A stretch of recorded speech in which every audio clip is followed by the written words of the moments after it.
ਗੌੜੀ ਚੇਤੀ ਮਹਿਲਾ ਪਹਿਲਾ।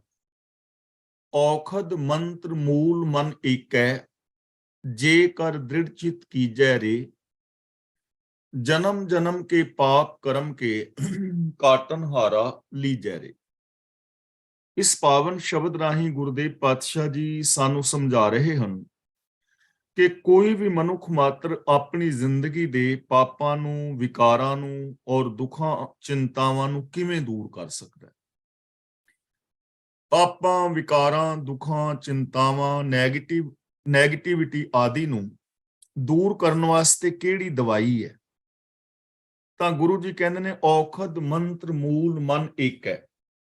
ਔਖਦ ਦਾ ਮਤਲਬ ਦਵਾਈ, ਔਖਦ ਮੂਲ ਦਵਾਈਆਂ ਦਾ ਮੂਲ, ਸਾਰੀਆਂ ਦਵਾਈਆਂ ਦਾ ਸਿਰਾ। ਮੰਤਰ ਮੂਲ ਦਾ ਮਤਲਬ ਸਭ ਤੋਂ ਵਧੀਆ ਮੰਤਰ, ਸਭ ਤੋਂ ਵਧੀਆ ਉਪਾਅ। ਏਕੈ ਦਾ ਮਤਲਬ ਇੱਕ ਹੀ ਪ੍ਰਭੂ ਦੀ ਸਿਫਤ ਸਲਾਹ, ਤੇ ਦ੍ਰਿੜ ਦਾ ਮਤਲਬ ਪੱਕਾ ਕਰ। ਗੁਰੂ ਪਾਤਸ਼ਾਹ ਜੀ ਸਾਨੂੰ ਸਮਝਾ ਰਹੇ ਹਨ ਕਿ ਜਿਹੜੇ ਵੀ ਸਾਡੀ ਜ਼ਿੰਦਗੀ ਦੇ ਅੰਦਰ ਪਾਪ, ਵਿਕਾਰ ਜਾਂ ਮੰਦੇ ਕਰਮ ਨੇ, ਇਹਨਾਂ ਸੰਸਕਾਰਾਂ ਨੂੰ ਕੱਟਣ ਵਾਸਤੇ ਪ੍ਰਭੂ ਦੀ ਸਿਫਤ ਸਲਾਹ ਦੇ ਵਿੱਚ ਆਪਣੇ ਚਿੱਤ ਨੂੰ ਜੇ ਤੂੰ ਪੱਕਾ ਕਰ ਲੈ ਤਾਂ ਇਹ ਦੁਨੀਆ ਦੀ ਸਭ ਤੋਂ ਵਧੀਆ ਦਵਾਈ ਹੈ। ਜੇ ਤੂੰ ਆਪਣੇ ਦਿਲ ਦੇ ਅੰਦਰ ਪ੍ਰਭੂ ਦੇ ਗੁਣਾਂ ਦਾ ਯਕੀਨ ਬਣਾ ਲਵੇਂ, ਗੁਣਾਂ ਨੂੰ ਪੱਕਿਆਂ ਕਰ ਲਵੇਂ, ਇਹਨਾਂ ਗੁਣਾਂ ਨੂੰ ਇੰਪਲੀਮੈਂਟ ਕਰੇ, ਇਹ ਇੱਕ ਦਵਾਈ ਹੈ ਪੱਕੀ, ਸਭ ਤੋਂ ਵਧੀਆ। ਇਹ ਤੇਰੇ ਵਾਸਤੇ ਸਭ ਤੋਂ ਵਧੀਆ ਸਲਾਹ ਹੈ ਔਰ ਇਹੀ ਇੱਕ ਦਵਾਈ ਹੈ ਜੇਕਰ ਤੂੰ ਆਪਣੇ ਚਿੱਤ ਦੇ ਅੰਦਰ ਦ੍ਰਿੜਤਾ ਲੈ ਆਵੇਂ। ਜੇ ਤੂੰ ਆਪਣੇ ਚਿੱਤ ਨੂੰ ਦ੍ਰਿੜਤਾ ਦੇ ਨਾਲ, ਇੱਕ ਦੇ ਨਾਲ ਜੋੜ ਲੈ, ਇੱਕ ਦੇ ਨਾਲ ਪੱਕਾ ਕਰ ਲੈ। ਜੇ ਤੈਨੂੰ ਇਹ ਸਮਝ ਆ ਜਾਏ ਕਿ ਚਾਰ ਚੁਫੇਰੇ ਇੱਕ ਹੀ ਫੈਲਿਆ ਹੋਇਆ, ਜੇ ਉਸ ਇੱਕ ਦੇ ਗੁਣਾਂ ਦੇ ਨਾਲ ਤੂੰ ਜੁੜ ਜਾਏ, ਇੱਕ ਰਜ਼ਾ ਭਾਣੇ ਨੂੰ ਤੂੰ ਪੱਕਾ ਕਰ ਲਵੇ। ਗੁਰਦੇਵ ਜੀ ਅਗਲਾ ਬਚਨ ਕਰਦੇ ਨੇ, ਜਨਮ ਜਨਮ ਕੇ ਪਾਪ ਕਰਮ ਕੇ। ਪਾਪ ਕਰਮ ਕੇ ਦਾ ਮਤਲਬ ਮੰਦੇ ਕਰਮ, ਮੰਦੇ ਜੋ ਵਿਕਾਰ ਨੇ। ਜਨਮ ਜਨਮ ਦਾ ਮਤਲਬ ਮੁੱਦਤਾਂ ਦੇ, ਸਮੇਂ ਦੇ ਉੱਤੇ ਕੀਤੇ ਹੋਏ ਜਿੰਨੇ ਵੀ ਪਾਪ ਨੇ, ਪਾਸਟ ਦੇ ਅੰਦਰ ਬੀਤ ਗਏ ਸਮੇਂ ਦੇ ਅੰਦਰ ਜੋ ਅਸੀਂ ਕੀਤੇ ਨੇ, ਉਹਨਾਂ ਨੂੰ ਕੱਟਣ ਵਾਲਾ ਇੱਕ ਪ੍ਰਭੂ ਦਾ ਹੁਕਮ ਹੀ ਹੈ, ਇੱਕ ਪ੍ਰਭੂ ਦੀ ਸਿਫਤ ਸਲਾਹ ਹੀ ਹੈ। ਤੇ ਜੇ ਤੂੰ ਇਹਦੇ ਅੰਦਰ ਦ੍ਰਿੜਤਾ ਪੱਕੀ ਕਰ ਲਵੇਂ ਰੱਬੀ ਗੁਣਾਂ ਦੇ ਵਿੱਚ, ਤਾਂ ਕਾਟਨ ਹਾਰਾ ਲੀਜੈ ਰੇ, ਜੋ ਪਾਪਾਂ ਨੂੰ ਕੱਟਣ ਵਾਲਾ ਪ੍ਰਭੂ ਹੈ। ਲੀਜੈ ਦਾ ਮਤਲਬ ਤੂੰ ਉਹਨੂੰ ਪ੍ਰਾਪਤ ਕਰ ਲਵੇਂਗਾ, ਉਹਨੂੰ ਤੂੰ ਪ੍ਰਾਪਤ ਕਰ ਲਵੇਂਗਾ। ਇਹਦਾ ਮੀਨਿੰਗ ਇਹ ਵੀ ਕੀਤਾ ਗਿਆ ਹੈ। ਤੇ ਦੂਜਾ ਇਹਦਾ ਅਰਥ ਇਹ ਵੀ ਕੀਤਾ ਹੈ, ਕਾਟਨ ਹਾਰਾ ਲੀਜੈ ਰੇ। ਲੀਜੈ ਦਾ ਮਤਲਬ ਸਮਝ ਲੈ, ਯਕੀਨ ਬਣਾ ਲੈ ਕਿ ਜੋ ਸਮੇਂ ਦੇ ਮੁੱਦਤਾਂ ਦੇ ਕੀਤੇ ਹੋਏ ਪਾਪ ਕਰਮ ਨੇ, ਉਹਨਾਂ ਨੂੰ ਖਤਮ ਕਰਨ ਵਾਸਤੇ ਇਹ ਚੀਜ਼ ਪੱਕੀ ਕਰ ਲੈ, ਸਮਝ ਲੈ, ਆਪਣੀ ਸਮਝ ਵਿੱਚ ਬਿਠਾ ਲੈ ਕਿ ਪ੍ਰਭੂ ਦੀ ਸਿਫਤ ਸਲਾਹ ਕਰਨਾ ਹੀ, ਰੱਬੀ ਗੁਣਾਂ ਦੇ ਧਾਰਨੀ ਹੋਣਾ ਹੀ ਇੱਕੋ ਇੱਕ ਸ੍ਰੇਸ਼ਟ ਦਵਾਈ ਹੈ, ਹੋਰ ਕੋਈ ਕਰਮ ਕਾਂਡ ਆਦਿਕ ਨਹੀਂ। ਮਨ ਏਕੋ ਸਾਹਿਬ ਭਾਈ ਰੇ, ਕਿ ਹੇ ਮੇਰੇ ਮਨ, ਹੇ ਮੇਰੇ ਭਰਾਵਾ, ਮਨ ਦਾ ਰਾਖਾ ਇੱਕੋ ਪ੍ਰਭੂ ਹੀ ਹੈ। ਜਾਂ ਏਕੋ ਸਾਹਿਬ ਭਾਈ ਰੇ ਦਾ ਮਤਲਬ ਇੱਕ ਸਾਹਿਬ ਹੀ ਹੈ, ਸਾਰਿਆਂ ਦਾ ਮਾਲਕ ਇੱਕੋ ਹੀ ਹੈ। ਔਰ ਭਾਈ ਦਾ ਮਤਲਬ ਭਾਣਾ ਵੀ ਹੁੰਦਾ ਹੈ, ਜੇ ਤੂੰ ਇੱਕ ਨੂੰ ਭਾ ਜਾਵੇਂ। ਤਾਂ ਇੱਥੇ ਮੀਨਿੰਗ ਹੈ ਕਿ ਮਨ ਏਕੋ ਸਾਹਿਬ ਭਾਈ ਰੇ।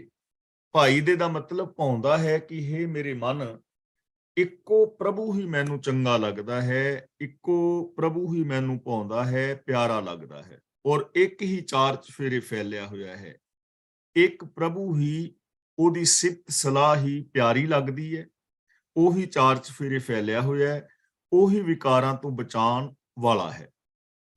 ਅਗਲਾ ਬਚਨ ਕਰਦੇ ਨੇ, ਤੇਰੇ ਤੀਨ ਗੁਣਾ ਸੰਸਾਰ ਸਮਾਵੇਂ, ਅਲਖ ਨ ਲਖਣਾ ਜਾਈ ਰੇ। ਕਿ ਹੇ ਮਨਾ, ਚਾਰ ਚੁਫੇਰੇ ਇੱਕ ਸਾਹਿਬ ਫੈਲਿਆ ਹੋਇਆ ਹੈ, ਪਸਰਿਆ ਹੋਇਆ ਹੈ, ਸਮਾਇਆ ਹੋਇਆ ਹੈ, ਪਰ ਉਹ ਦਿਸਦਾ ਨਹੀਂ, ਉਹਦੇ ਨਾਲ ਸੰਬੰਧ ਨਹੀਂ ਜੁੜ ਪਾਉਂਦਾ। ਉਹਦਾ ਕਾਰਨ ਕੀ ਹੈ? ਤੇਰੇ ਤੀਨ ਗੁਣਾ ਸੰਸਾਰ ਸਮਾਵੇਂ। ਤੀਨ ਗੁਣਾ ਦਾ ਮਤਲਬ ਤ੍ਰੈਗੁਣੀ ਸੰਸਾਰ, ਜਿਹੜੇ 3 ਗੁਣ ਨੇ, ਰਜ ਗੁਣ, ਤਮ ਗੁਣ, ਸਤ ਗੁਣ। ਸੰਸਾਰ ਸਮਾਵੇਂ ਦਾ ਮਤਲਬ ਸੰਸਾਰ ਦੇ ਅੰਦਰ ਜੁੜੇ ਹੋਏ ਨੇ। ਤੇਰੇ ਦਾ ਮਤਲਬ ਤੇਰੇ ਗਿਆਨ ਇੰਦਰੇ। ਜੋ ਤੇਰੇ ਗਿਆਨ ਇੰਦਰੇ ਨੇ, ਜੋ ਤੇਰੇ ਕਰਮ ਇੰਦਰੇ ਨੇ, ਉਹ ਤ੍ਰੈਗੁਣੀ ਸੰਸਾਰ ਦੇ ਅੰਦਰ ਹੀ ਜੁੜੇ ਹੋਏ ਨੇ, ਮੋਹ ਦੇ ਅੰਦਰ ਹੀ ਜੁੜੇ ਹੋਏ ਨੇ। ਅਲਖ ਨਾ ਲਖਣਾ ਜਾਈ ਰੇ, ਇਸ ਲਈ ਅਲਖ ਦਾ ਮਤਲਬ ਜੋ ਪ੍ਰਭੂ ਹੈ ਉਹ ਤੇਰੇ ਵਾਸਤੇ ਅਦ੍ਰਿਸ਼ਟ ਹੋਇਆ ਪਿਆ। ਤੈਨੂੰ ਦਿਸਦਾ ਨਹੀਂ, ਤੂੰ ਉਹਨੂੰ ਵੇਖ ਨਹੀਂ ਸਕਦਾ, ਉਹਨੂੰ ਤੂੰ ਸਮਝ ਨਹੀਂ ਪਾ ਰਿਹਾ, ਉਹਨੂੰ ਤੂੰ ਵੇਖ ਨਹੀਂ ਪਾ ਰਿਹਾ, ਜਦੋਂ ਕਿ ਹੈ ਇੱਕ, ਫੈਲਿਆ ਇੱਕ ਹੋਇਆ, ਇੱਕੋ ਹੀ ਹੁਕਮ ਚਾਰ ਚੁਫੇਰੇ ਪਸਰਿਆ ਹੋਇਆ ਹੈ। ਪਰ ਤੇਰੀ ਜੋ ਸੋਚ ਹੈ, ਤੇਰੇ ਜੋ ਗਿਆਨ ਇੰਦਰੇ, ਕਰਮ ਇੰਦਰੇ ਨੇ, ਇਹ ਤ੍ਰੈਗੁਣੀ ਸੰਸਾਰ ਵਿੱਚ ਸਮਾਏ ਨੇ। ਤ੍ਰੈਗੁਣੀ ਦਾ ਮਤਲਬ ਰਜਗੁਣ, ਤਮਗੁਣ, ਸਤਗੁਣ। ਰਜਗੁਣ ਦਾ ਮਤਲਬ ਜਾਂ ਤੇ ਬੰਦਾ ਲਾਲਚ ਦੇ ਅਧੀਨ ਕਰਮ ਕਰਦਾ ਹੈ, 2 ਨੰਬਰ ਦੇ ਧੰਦੇ, ਠੱਗੀਆਂ, ਚੋਰੀਆਂ। ਤੇ ਤਮਗੁਣ ਦਾ ਮਤਲਬ ਜਿਹੜਾ ਅਗਿਆਨਤਾ ਵਾਲੇ ਕਰਮ ਕਰਨੇ, ਪਾਪ ਕਰਮ ਵੀ ਆ ਗਏ ਤੇ ਇਹਦੇ ਅੰਦਰ ਅਗਿਆਨਤਾ ਭਰੇ ਕੀਤੇ ਹੋਏ ਕਰਮ ਕਾਂਡ ਵੀ ਆ ਗਏ ਆ। ਤੀਰਥਾਂ ਤੇ ਨਹਾਉਣਾ, ਵਰਤ ਨਰਾਤੇ ਵਗੈਰਾ ਵਗੈਰਾ, ਜਿੰਨੇ ਵੀ ਇਹ ਕਰਮ ਕਾਂਡ ਨੇ, ਜਾਂ ਬੰਦਾ ਇਹ ਕਰਦਾ। ਤੇ ਤੀਜਾ ਹੈ ਸਤਗੁਣ ਦਾ ਮਤਲਬ ਸੰਸਾਰ ਨੂੰ ਛੱਡ ਜਾਣਾ, ਕੰਮਕਾਰ ਛੱਡ ਕੇ ਸਭ ਕੁਝ ਤਿਆਗੀ ਹੋ ਜਾਣਾ। ਇਹ 3 ਤਰ੍ਹਾਂ ਦੇ ਲੋਕ ਇਸ ਦੁਨੀਆ ਵਿੱਚ ਬਹੁਤਾਤ ਗਿਣਤੀ ਵਿੱਚ ਮਿਲਦੇ ਨੇ, ਜੋ ਲਾਲਚ ਨੂੰ ਬੇਸ ਬਣਾ ਕੇ ਜ਼ਿੰਦਗੀ ਜੀ ਰਹੇ ਨੇ, ਜੋ ਅਗਿਆਨਤਾ ਭਰੇ ਕਰਮ ਕਰ ਗਏ ਨੇ, ਤੇ ਤੀਜੇ ਉਹ ਸੰਸਾਰ ਨੂੰ ਛੱਡ ਕੇ ਤਿਆਗੀ ਹੋ ਗਏ ਨੇ, ਬਾਬੇ ਬਣ ਗਏ ਨੇ। ਗੁਰੂ ਪਾਤਸ਼ਾਹ ਜੀ ਕਹਿੰਦੇ ਨੇ ਇਹਨਾਂ ਤਿੰਨਾਂ ਹੀ ਕੰਮਾਂ ਕਰਕੇ ਰੱਬ ਨੂੰ ਵੇਖਿਆ ਹੀ ਨਹੀਂ ਜਾ ਸਕਦਾ। ਜੇ ਤੂੰ ਪ੍ਰਭੂ ਨੂੰ ਵੇਖਣਾ ਚਾਹੁੰਦਾ ਹੈ ਤਾਂ ਜ਼ਿੰਦਗੀ ਜੀਣ ਦਾ ਇੱਕ ਚੌਥਾ ਢੰਗ ਹੈ, ਜਿਹਨੂੰ ਤੁਰਿਆ ਗੁਣ, ਤੁਰਿਆ ਅਵਸਥਾ ਜਾਂ ਪਰਮ ਪਦ ਕਿਹਾ ਜਾਂਦਾ ਹੈ।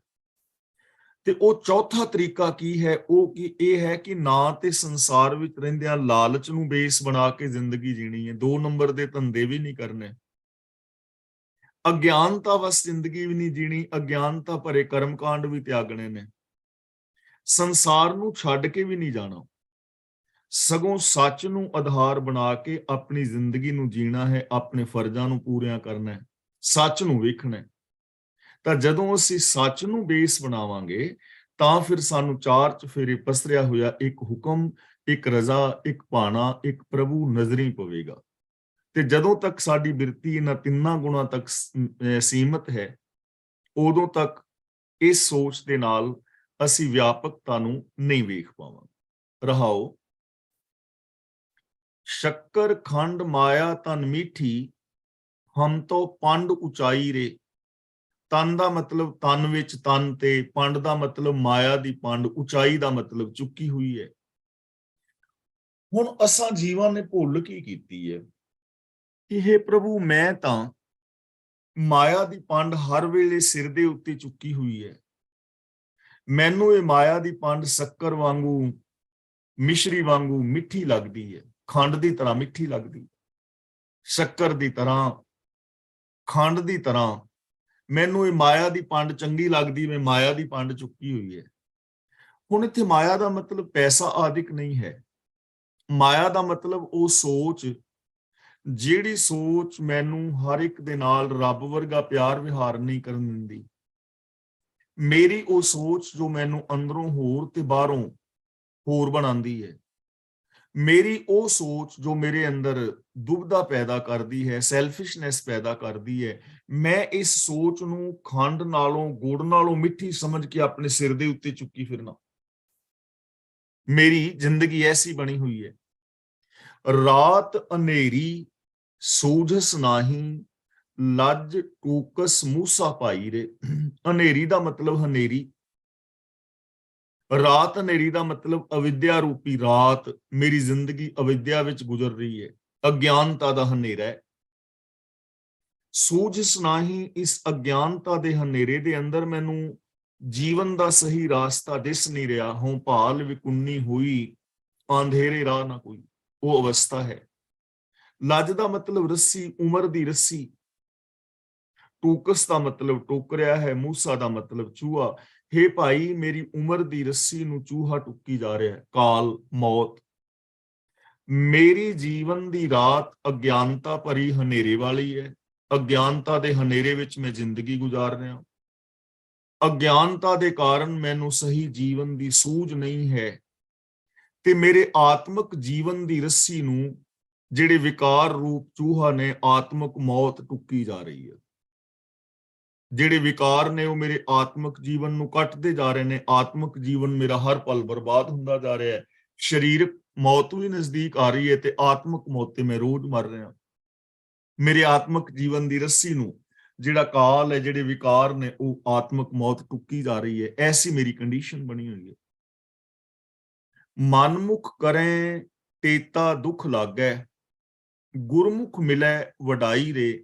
ਇਸ ਸੰਸਾਰ ਵਿੱਚ ਸਾਰੇ ਮਾੜੇ ਬੰਦੇ ਨਹੀਂ ਹਨ ਔਰ ਸਾਰੇ ਚੰਗੇ ਵੀ ਨਹੀਂ ਹਨ। ਦੋ ਕਿਸਮ ਦੇ ਲੋਕ ਨੇ, ਮਨਮੁਖ ਔਰ ਗੁਰਮੁਖ। ਮਨਮੁਖ ਦਾ ਮਤਲਬ ਆਪ ਹੁਦਰੇ ਮਨੁੱਖ, ਜੋ ਆਪਣੀ ਮਰਜ਼ੀ ਕਰਦੇ ਨੇ, ਜਿਨ੍ਹਾਂ ਨੂੰ ਭਰੇ ਬੁਰੇ ਦੀ ਕੋਈ ਪਹਿਚਾਨ ਨਹੀਂ ਹੈ, ਚੰਗੇ ਮੰਦੇ ਦੀ ਪਛਾਣ ਨਹੀਂ, ਜੋ ਸਾਹਮਣੇ ਆਇਆ ਕਰੀ ਜਾ ਰਹੇ ਨੇ। ਤੇ ਗੁਰਮੁਖ ਦਾ ਮਤਲਬ ਗੁਰੂ ਦੇ ਦੱਸੇ ਰਾਹ ਤੇ ਤੁਰਨ ਵਾਲੇ, ਜੋ ਯੂਨੀਵਰਸਲ ਟਰੁੱਥ ਨੂੰ ਬੇਸ ਬਣਾ ਕੇ ਜ਼ਿੰਦਗੀ ਜੀਂਦੇ ਨੇ, ਜਿਨ੍ਹਾਂ ਦੇ ਕੋਲ ਵਿਵੇਕ ਬੁੱਧ ਹੈ, ਕਾਮਨ ਸੈਂਸ ਹੈ। ਤਾਂ ਗੁਰੂ ਜੀ ਕਹਿੰਦੇ ਨੇ ਆਪ ਹੁਦਰੇ ਲੋਕ ਜਿੰਨੇ ਵੀ ਕਰਮ ਕਰਦੇ ਨੇ, ਜਿੰਨੇ ਵੀ ਉਦਮ ਕਰਦੇ ਨੇ, ਤੇਤਾ ਦੁੱਖ ਲੱਗੇ, ਓਨਾ ਹੀ ਉਹਨਾਂ ਨੂੰ ਦੁੱਖ ਲੱਗਦਾ, ਓਨਾ ਹੀ ਉਹ ਦੁਖੀ ਹੁੰਦੇ ਨੇ, ਕਿਉਂਕਿ ਉਹ ਕਰਮ ਦੁੱਖ ਵਾਲੇ ਕਰ ਰਹੇ ਨੇ। ਜਿਵੇਂ ਜਿਵੇਂ ਹੰਕਾਰ ਕਰਦੇ ਨੇ, ਉਹਨਾਂ ਦੇ ਅੰਦਰ ਹੋਰ ਸਗੋਂ ਹੰਕਾਰ ਦੀ ਅੱਗ ਪੈਦਾ ਹੁੰਦੀ ਹੈ, ਹੰਕਾਰ ਦਾ ਕੰਡਾ ਹੋਰ ਚੁੱਭਦਾ। ਜਿਵੇਂ ਜਿਵੇਂ ਈਰਖਾ ਕਰਦੇ ਨੇ, ਤਿਵੇਂ ਤਿਵੇਂ ਉਹਨਾਂ ਦੇ ਅੰਦਰ ਈਰਖਾ ਦੇ ਭਾਂਬੜ ਹੋਰ ਬਲਦੇ ਨੇ, ਅੰਦਰੇ ਅੰਦਰ ਉਹ ਸੜਦੇ ਨੇ। ਜਿਵੇਂ ਜਿਵੇਂ ਉਹ ਲਾਲਚ ਕਰਦੇ ਨੇ, ਉਹਨਾਂ ਦੇ ਅੰਦਰ ਦੀ ਇਨਸਾਨੀਅਤ ਹੋਰ ਖਤਮ ਹੋਈ ਜਾਂਦੀ ਹੈ, ਉਹਨਾਂ ਨੂੰ ਹੋਰ ਦੁੱਖ ਲੱਗਦੇ ਨੇ। ਗੁਰਮੁਖ ਮਿਲੇ ਵਡਾਈ ਰੇ, ਪਰ ਜੋ ਗੁਰੂ ਦੇ ਚਰਨਾਂ ਦੀ ਸ਼ਰਨ ਲੈਂਦੇ ਨੇ, ਜੋ ਗੁਰੂ ਤੋਂ ਵਿਵੇਕ ਬੁੱਧ ਦੀ ਦਾਤ ਪ੍ਰਾਪਤ ਕਰਦੇ ਨੇ, ਜਿਨ੍ਹਾਂ ਨੂੰ ਕਾਮਨ ਸੈਂਸ ਮਿਲ ਜਾਂਦੀ ਹੈ, ਉਹਨਾਂ ਨੂੰ ਫਿਰ ਇਸ ਦੁਨੀਆ ਵਿੱਚ ਵਡਿਆਈ ਮਿਲਦੀ ਹੈ, ਮਾਣ ਮਿਲਦਾ ਹੈ, ਸਤਿਕਾਰ ਮਿਲਦਾ ਹੈ। ਸੰਸਾਰ ਇਹੀ ਹੈ, ਇਸੇ ਸਮਾਜ ਵਿੱਚ ਜ਼ਿੰਦਗੀ ਜੀਣੀ ਹੈ। ਆਪ ਹੁਦਰੇ ਦੁੱਖ ਕੱਟਦੇ ਨੇ, ਉੱਥੇ ਹੀ ਗੁਰੂ ਦਰਸਾਏ ਰਾਹਾਂ ਤੇ ਤੁਰਨ ਵਾਲੇ ਮਾਣ, ਆਦਰ ਔਰ ਸਤਿਕਾਰ ਖੱਟਦੇ ਨੇ। ਇਸ ਲਈ ਗੁਰੂ ਜੀ ਸਾਨੂੰ ਸਮਝਾ ਰਹੇ ਨੇ ਕਿ ਗੁਰੂ ਤੋਂ ਗਿਆਨ ਦੀ ਦਾਤ ਲੈ ਕੇ ਗਿਆਨ ਵਾਲੀ ਜ਼ਿੰਦਗੀ ਜੀਵੋ। ਜੋ ਤਿਨ ਕੀਆ ਸੋਈ ਹੋਵਾ, ਕਿਰਤ ਨਾ ਮੇਟਿਆ ਜਾਈ। ਦੇ ਤਿੰਨ ਦਾ ਮਤਲਬ ਤਿਸ ਨੇ, ਪਰਮਾਤਮਾ ਨੇ, ਪ੍ਰਭੂ ਨੇ। ਜੋ ਤਿਨ ਕੀਆ, ਜੋ ਤਿਨ ਕੀਆ ਦਾ ਮਤਲਬ ਜੋ ਕੁਛ ਉਸ ਪ੍ਰਭੂ ਨੇ ਨਿਯਮ ਬਣਾ ਦਿੱਤੇ ਨੇ, ਜਿਹੜਾ ਸਿਸਟਮ ਕੁਦਰਤ ਦਾ ਬਣਾ ਦਿੱਤਾ ਹੈ, ਹੁਕਮ ਹੋਇਆ ਹੈ, ਜੋ ਵੀ ਪ੍ਰਭੂ ਨੇ ਜੋ ਵੀ ਨਿਯਮ ਬਣਾਏ ਨੇ ਇਸ ਸੰਸਾਰ ਵਿੱਚ, ਯਾਨੀ ਕੁਦਰਤ ਦੇ ਜੋ ਬਜਵੇਂ ਨਿਯਮ ਨੇ, ਸੋਈ ਹੋਵਾ, ਉਹ ਕੁਦਰਤ ਦੇ ਬਜਵੇਂ ਨਿਯਮਾਂ ਅਨੁਸਾਰ ਹੀ ਇੱਥੇ ਜੋ ਕੁਝ ਹੁੰਦਾ ਹੈ, ਨਿਯਮਾਂ ਤੋਂ ਬਾਹਰ ਨਹੀਂ। ਜੋ ਹੁਕਮ ਹੈ, ਰਜ਼ਾ ਹੈ, ਭਾਣਾ ਹੈ, ਲੇਖ ਹੈ, ਕੁਦਰਤ ਦੇ ਜੋ ਬਜਵੇਂ ਨਿਯਮ ਨੇ, ਜੋ ਪੈਦਾ ਕੀਤੇ ਗਏ ਨੇ, ਉਹਨਾਂ ਮੁਤਾਬਕ ਹੀ ਸਾਰਾ ਕੁਝ ਹੁੰਦਾ ਹੈ। ਚਾਹੇ ਜਨਮ ਹੈ, ਜੀਵਨ ਹੈ ਜਾਂ ਮੌਤ ਹੈ, ਨਿਕਾਸ ਹੈ, ਵਿਕਾਸ ਹੈ, ਵਿਨਾਸ਼ ਹੈ, ਸੁਖ ਹੈ, ਦੁੱਖ ਹੈ, ਉਤਪत्ति ਹੈ, ਲੈਤਾ, ਪਾਲਣਾ, ਸੰਚਾਲਨ, ਸਾਰਾ ਕੁਝ ਉਹਨਾਂ ਨੇਮਾਂ ਵਿੱਚ ਹੋ ਰਿਹਾ ਹੈ। ਉਹਦੇ ਤੋਂ ਬਾਹਰ ਕੁਝ ਨਹੀਂ ਹੈ। ਕਿਰਤ ਨਾ ਮੇਟਿਆ ਜਾਈ ਰੇ। ਕਿਰਤ ਦਾ ਮਤਲਬ ਜੋ ਕੀਤੇ ਹੋਏ ਕਰਮਾਂ ਦਾ ਫਲ ਹੈ, ਉਹਨੂੰ ਅਸੀਂ ਮਿਟਾ ਨਹੀਂ ਸਕਦੇ, ਕਿਉਂਕਿ ਹੁਕਮ ਦੇ ਅੰਦਰ, ਨਿਯਮ ਦੇ ਅੰਦਰ ਸਾਨੂੰ ਕੀਤੇ ਹੋਏ ਕਰਮ ਦਾ ਫਲ ਮਿਲੇਗਾ ਹੀ ਮਿਲੇਗਾ। ਜੋ ਅਸੀਂ ਬੀਜਾਂਗੇ ਉਹ ਉੱਗੇਗਾ, ਉਹਦੀ ਜਗ੍ਹਾ ਤੇ ਹੋਰ ਕੋਈ ਚੀਜ਼ ਨਹੀਂ ਉੱਗਣੀ। ਕਣਕ ਬੀਜੋਗੇ ਤਾਂ ਉੱਥੇ ਬਦਾਮ ਨਹੀਂ ਉੱਗਣਗੇ, ਕਣਕ ਹੀ ਉੱਗੇਗੀ, ਭਾਵੇਂ ਜਿੰਨੀ ਮਰਜ਼ੀ ਮਹਿੰਗੀ ਜ਼ਮੀਨ ਲਓ। ਜੇ ਜੌਂ ਬੀਜੋਗੇ, ਜੌਂ ਉੱਗਣਗੇ, ਚਣੇ ਨਹੀਂ ਉੱਗਣਗੇ। ਚਣੇ ਬੀਜੋਗੇ, ਛੋਲੇ ਬੀਜੋਗੇ ਤਾਂ ਉੱਥੇ ਮਸਰ ਨਹੀਂ ਉੱਗਣੇ, ਉਹ ਹੀ ਉੱਗਣਾ ਜੋ ਕੁਛ ਬੀਜੋਗੇ। ਇਹਨੂੰ ਕਹਿੰਦੇ ਨੇ ਕਿਰਤ ਨਾ ਮੇਟਿਆ ਜਾਈ ਰੇ। ਇਹ ਤੇ ਹੋ ਗਈ ਮਿਸਾਲ ਜੋ ਮੈਂ ਬਾਹਰ ਦੀ ਦੇ ਰਿਹਾ। ਇਸੇ ਤਰ੍ਹਾਂ ਆਪਣੇ ਸਬਕੌਂਸ਼ੀਅਸ ਮਾਈਂਡ ਦੇ ਅੰਦਰ ਜੋ ਪਾਓਗੇ, ਜੋ ਕੁਝ ਸੋਚੋਗੇ, ਵੈਸਾ ਹੀ ਤੁਹਾਡਾ ਸੁਭਾਅ ਬਣੇਗਾ, ਵੈਸੇ ਹੀ ਤੁਹਾਡੀ ਬੋਲ ਬਾਣੀ, ਮੈਂਟੈਲਿਟੀ ਹੋ ਜਾਏਗੀ, ਜੈਸੀ ਬਣਾਓਗੇ। ਫਿਰ ਜੈਸੇ ਕਰਮ करोगे वैसा ही फल मिलेगा। ਰੱਬੀ ਨੇਮ ਜਿਹੜੇ ਨੇ ਪੱਕੇ ਨੇ ਕੰਮ ਕਰ ਰਹੇ, ਇਹਨਾਂ ਨੇਮਾਂ ਤੋਂ ਬਾਹਰ ਕੁਝ ਕੀਤਾ ਨਹੀਂ ਜਾ ਸਕਦਾ। ਔਰ ਕੀਤੇ ਹੋਏ ਕਰਮ ਜਿਹੜੇ ਨੇ ਉਹਨਾਂ ਤੋਂ ਦੌੜਿਆ ਭੱਜਿਆ ਨਹੀਂ ਜਾ ਸਕਦਾ, ਉਹਨਾਂ ਨੂੰ ਮਿਟਾਇਆ ਨਹੀਂ ਜਾ ਸਕਦਾ ਕਿਸੇ ਕਰਮ ਕਾਂਡ ਦੇ ਨਾਲ। ਜੇ ਤੁਸੀਂ ਕਹੋ ਕਿ ਕੀਤੇ ਹੋਏ ਪਾਪ ਕਰਮ ਤੀਰਥਾਂ ਤੇ ਜਾ ਕੇ ਧੁੱਪ ਜਾਣ, ਤਾਂ ਨਹੀਂ ਧੁੱਪਣੇ, ਨਹੀਂ ਮਿਟਣੇ। ਵੀ ਕਰਮ ਮਾੜੇ ਕਰੀ ਜਾਓ ਤੇ ਤੀਰਥਾਂ ਤੇ ਨਹਾਈ ਜਾਓ। ਜੇ ਤੁਸੀਂ ਇਹ ਕਹੋ ਕਿ ਅਸੀਂ ਬੇਈਮਾਨੀ ਠੱਗੀ ਮਾਰੀ ਜਾਈਏ ਤੇ ਉਸ ਠੱਗੀ ਵਿੱਚੋਂ ਥੋੜਾ ਬਹੁਤਾ ਦਾਨ ਪੁੰਨ ਕਰੀ ਜਾਈਏ ਤੇ ਅਸੀਂ ਧਰਮੀ ਹੋ ਜਾਈਏ, ਤਾਂ ਧਰਮੀ ਤੁਸੀਂ ਨਹੀਂ ਹੋਣ ਲੱਗੇ, ਮੈਂ ਨਹੀਂ ਹੋਣ ਲੱਗਾ, ਮਲਕ ਭਾਗੋ ਨਹੀਂ ਹੋ ਸਕਿਆ ਨਾ। ਜੋ ਵੀ ਪ੍ਰਭੂ ਨੇ ਹੁਕਮ ਕੀਤਾ ਹੈ, ਜੋ ਕੁਦਰਤ ਦੇ ਨਿਯਮ ਨੇ, ਉਹ ਹੀ ਹੁੰਦਾ ਹੈ। ਉਹਨਾਂ ਨਿਯਮਾਂ ਦੇ ਅਧੀਨ ਸਾਨੂੰ ਆਪਣੇ ਕਰਮਾਂ ਦਾ ਫਲ ਚੰਗਾ ਮਾੜਾ ਭੁਗਤਣਾ ਪੈਂਦਾ ਹੈ। ਉਹਨਾਂ ਕਰਮਾਂ ਨੂੰ ਕਿਸੇ ਵੀ ਕਰਮ ਕਾਂਡ ਰਾਹੀਂ ਮਿਟਾਇਆ ਨਹੀਂ ਜਾ ਸਕਦਾ। ਸੁਭਰ ਭਰੇ ਨਾ ਹੋਵੇ ਊਣੇ, ਜੋ ਰਾਤੇ ਰੰਗ ਲਾਈ ਰੇ। ਸੁਭਰ ਦਾ ਮਤਲਬ ਜੋ ਨਕਾ ਨਕ ਭਰੇ ਹੋਏ ਨੇ, ਰਾਤੇ ਦਾ ਮਤਲਬ ਜੋ ਰੰਗੇ ਗਏ ਨੇ, ਰੰਗ ਦਾ ਮਤਲਬ ਪ੍ਰਭੂ ਦਾ ਜੋ ਪ੍ਰੇਮ ਹੈ। ਤਾਂ ਜੋ ਮਨੁੱਖ ਪ੍ਰਭੂ ਦੇ ਚਰਨਾਂ ਵਿੱਚ ਪ੍ਰੀਤ ਜੋੜ ਕੇ, ਯਾਨੀ ਰੱਬੀ ਗੁਣਾਂ ਨਾਲ ਪ੍ਰੀਤ ਪਾ ਕੇ ਰੱਬੀ ਗੁਣਾਂ ਦੇ ਰੰਗ ਵਿੱਚ ਰੰਗੇ ਗਏ ਨੇ, ਉਹਨਾਂ ਦੇ ਅੰਦਰ ਉਹ ਸ਼ੁਭ ਗੁਣ ਜਿਹੜੇ ਨੇ ਨਕਾ ਨਕ ਭਰੇ ਹੋਏ ਨੇ। ਨਾ ਹੋਵੇਂ ਊਣੇ, ਉਹ ਕਦੇ ਸਖਣੇ ਨਹੀਂ ਹੁੰਦੇ, ਖਾਲੀ ਨਹੀਂ ਹੁੰਦੇ। ਉਹਨਾਂ ਦੇ ਅੰਦਰੋਂ ਪ੍ਰੇਮ ਕਦੇ ਘਟਦਾ ਨਹੀਂ, ਕਿਉਂਕਿ ਉਹ ਸ਼ੁਭ ਗੁਣਾਂ ਦੇ ਨਾਲ ਭਰੇ ਨੇ, ਪ੍ਰੇਮ ਦੇ ਨਾਲ ਭਰੇ ਨੇ। ਉਹਨਾਂ ਦੀ ਜ਼ਿੰਦਗੀ ਦੇ ਵਿੱਚੋਂ ਪ੍ਰੇਮ ਹੀ ਛਲਕੇਗਾ, ਉਹਨਾਂ ਦੇ ਜੀਵਨ ਵਿੱਚ ਖੁਸ਼ੀਆਂ ਹੀ ਹੋਣਗੀਆਂ, ਕਿਉਂਕਿ ਉਹ ਗੁਣਾਂ ਦੇ ਨਾਲ ਭਰੇ ਪਏ ਨੇ। ਉਹਨਾਂ ਨੇ ਆਪਣੇ ਆਪ ਨੂੰ ਪ੍ਰੇਮ ਨਾਲ ਭਰਿਆ ਹੈ। ਤੇ ਜਿਨ੍ਹਾਂ ਨੇ ਆਪਣੇ ਆਪ ਨੂੰ ਔਗਣਾਂ ਨਾਲ ਭਰ ਲਿਆ, ਉਹਨਾਂ ਦੇ ਅੰਦਰੋਂ ਦੁੱਖ ਪ੍ਰਗਟ ਹੋਣਗੇ। ਹੁਣ ਇਹ ਸਾਡੇ ਤੇ ਡਿਪੈਂਡ ਕਰਦਾ ਹੈ ਕਿ ਅਸੀਂ ਆਪਣੇ ਅੰਦਰਲੇ ਨੂੰ, ਮਨ ਨੂੰ, ਸੋਚ ਨੂੰ ਕਿਸ ਚੀਜ਼ ਨਾਲ ਭਰਨਾ। ਤਿੰਨ ਕੀ ਪੰਕ ਹੋਵੇ ਜੇ ਨਾਨਕ, ਤਉ ਮੂੜਾ ਕਿਛ ਪਾਈ ਰੇ। ਮੂੜਾ ਦਾ ਮਤਲਬ ਕਮਲਾ, ਬੇਸਮਝ। ਪੰਕ ਦਾ ਮਤਲਬ ਚਰਨ ਧੂੜ।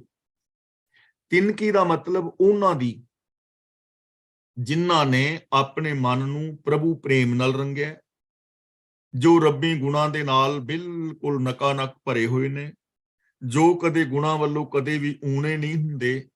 ਗੁਰੂ ਜੀ ਕਹਿੰਦੇ ਨੇ, ਜੇ ਇਹ ਬੇਸਮਝ ਬੰਦਾ ਐਸੇ ਲੋਕਾਂ ਦੀ ਚਰਨ ਧੂੜ ਹੋ ਜਾਏ, ਭਾਵ ਕਿ ਉਹ ਵੀ ਉਹਨਾਂ ਰਾਹਾਂ ਤੇ ਤੁਰੇ, ਸੰਗਤ ਕਰੇ ਐਸੇ ਲੋਕਾਂ ਦੀ, ਉਹਨਾਂ ਰਾਹਾਂ ਤੇ ਤੁਰੇ, ਤਉ ਮੂੜਾ ਕਿਛ ਪਾਈ ਰੇ, ਤਾਂ ਇਹ ਵੀ ਕੁਛ ਪਾ ਸਕਦਾ ਹੈ। ਇਹ ਵੀ ਕੁਛ ਪਾ ਸਕਦਾ ਹੈ, ਜੋ ਵੀ ਚਾਹੁੰਦਾ ਹੈ ਉਹ ਪਾ ਸਕਦਾ ਹੈ। ਹੁਣ ਜਿਨ੍ਹਾਂ ਰਾਹਾਂ ਤੇ ਚੱਲ ਕੇ ਗੁਰਮੁਖ ਪਿਆਰਿਆਂ ਨੇ ਉੱਚੀ ਸੁੱਚੀ ਜ਼ਿੰਦਗੀ ਜੀਵੀ ਹੈ, ਜੇ ਅਸੀਂ ਉਹਨਾਂ ਰਾਹਾਂ ਤੇ ਚੱਲਾਂਗੇ ਤੇ ਅਸੀਂ ਵੀ ਪਾ ਲਵਾਂਗੇ। ਤਾਂ ਗੁਰੂ ਪਾਤਸ਼ਾਹ ਜੀ ਕਹਿੰਦੇ ਨੇ, ਜੇ ਭਾਈ ਆਪਣੀ ਜ਼ਿੰਦਗੀ ਚੋਂ ਪਾਪਾਂ ਵਿਕਾਰਾਂ ਦੇ ਕਾਰਨ ਪੈਦਾ ਹੋਏ ਦੁੱਖਾਂ ਤੋਂ ਬਚਣਾ ਹੈ, ਤਾਂ ਉਹਦੇ ਵਾਸਤੇ ਇੱਕੋ ਹੀ ਸ੍ਰੇਸ਼ਟ ਦਵਾਈ ਹੈ, ਉਹ ਹੈ ਰੱਬੀ ਗੁਣਾਂ ਦੇ ਧਾਰਨੀ ਹੋਣਾ। ਨਾਲ ਇਸ ਸੰਸਾਰ ਅੰਦਰ ਕੁਦਰਤ ਦੇ ਬਜਵੇਂ ਨੇਮ ਵਰਤ ਰਹੇ ਨੇ, ਉਹਨਾਂ ਤੋਂ ਬਾਹਰ ਕੁਝ ਕੀਤਾ ਨਹੀਂ ਜਾ ਸਕਦਾ। ਜੇ ਆਪਣੇ ਅੰਦਰ ਤ੍ਰੈਗੁਣੀ ਸੁਭਾਅ ਬਣਾਈ ਰੱਖੋਗੇ ਤਾਂ ਅਲਖ ਪ੍ਰਭੂ ਨੂੰ ਵੇਖ ਨਹੀਂ ਪਾਓਗੇ। ਇਸ ਲਈ ਗੁਰੂ ਦੇ ਦੱਸੇ ਰਾਹਾਂ ਤੇ ਚੱਲ ਕੇ ਆਪਣੇ ਆਪੇ ਨੂੰ ਸ਼ੁਭ ਗੁਣਾਂ ਦੇ ਨਾਲ ਭਰਨਾ ਹੈ, ਤੇ ਜਿਹੜੇ ਸ਼ੁਭ ਗੁਣਾਂ ਦੇ ਨਾਲ ਭਰੇ ਪਏ ਨੇ ਉਹਨਾਂ ਦੀ ਸੰਗਤ ਕਰਨੀ ਹੈ। ਉਹਨਾਂ ਰਾਹਾਂ ਤੇ ਚੱਲ ਕੇ ਹੀ ਅਸੀਂ ਉਸ ਪ੍ਰਾਪਤੀ ਜਿਹੜੀ ਇਹ ਕਰ ਸਕਦੇ ਹਾਂ। ਗੌੜੀ ਚੇਤੀ ਮਹਿਲਾ ਪਹਿਲਾ। ਕਤ ਕੀ ਮਾਈ ਬਾਪ ਕਤ ਕੇਰਾ, ਕਿਦੋਂ ਥਾਵੋਂ ਹਮ ਆਏ। ਕਤ ਕੀ ਮਾਈ, ਇਸ ਕਤ ਦੇ ਦੋ ਅਰਥ ਵਿਦਵਾਨਾਂ ਨੇ ਕੀਤੇ ਨੇ। ਕਤ ਦਾ ਮਤਲਬ ਕਿਸ, ਔਰ ਕਤ ਦਾ ਮਤਲਬ ਕਦੋਂ। ਕਦੋਂ ਦੀ ਮਾਂ ਹੈ, ਬਾਪ ਕਤ ਕੇਰਾ, ਕਦੋਂ ਦਾ ਪਿਓ ਹੈ। ਕਿਦੋਂ ਥਾਵੋਂ ਹਮ ਆਏ, ਕਿਸ ਥਾਂ ਤੋਂ ਅਸੀਂ ਆਏ ਹਾਂ, ਕਿਸ ਜਗ੍ਹਾ ਤੋਂ ਅਸੀਂ ਆਏ ਹਾਂ। ਕਿਸ ਦੀ ਮਾਂ ਹੈ, ਕਿਸ ਦਾ ਪਿਓ ਹੈ, ਕਿੱਥੋਂ ਅਸੀਂ ਆਏ ਹਾਂ, ਜਾਂ ਕਦੋਂ ਦੀ ਮਾਂ ਹੈ, ਕਦੋਂ ਦਾ ਪਿਓ ਹੈ, ਕਿਸ ਥਾਂ ਤੋਂ ਅਸੀਂ ਆਏ ਹਾਂ। ਤਾਂ ਜੇ ਮੈਂ ਜਾਣਨਾ ਚਾਹਾਂ ਕਿ ਮੇਰੇ ਮਾਂ-ਬਾਪ ਕਦੋਂ ਤੋਂ ਨੇ,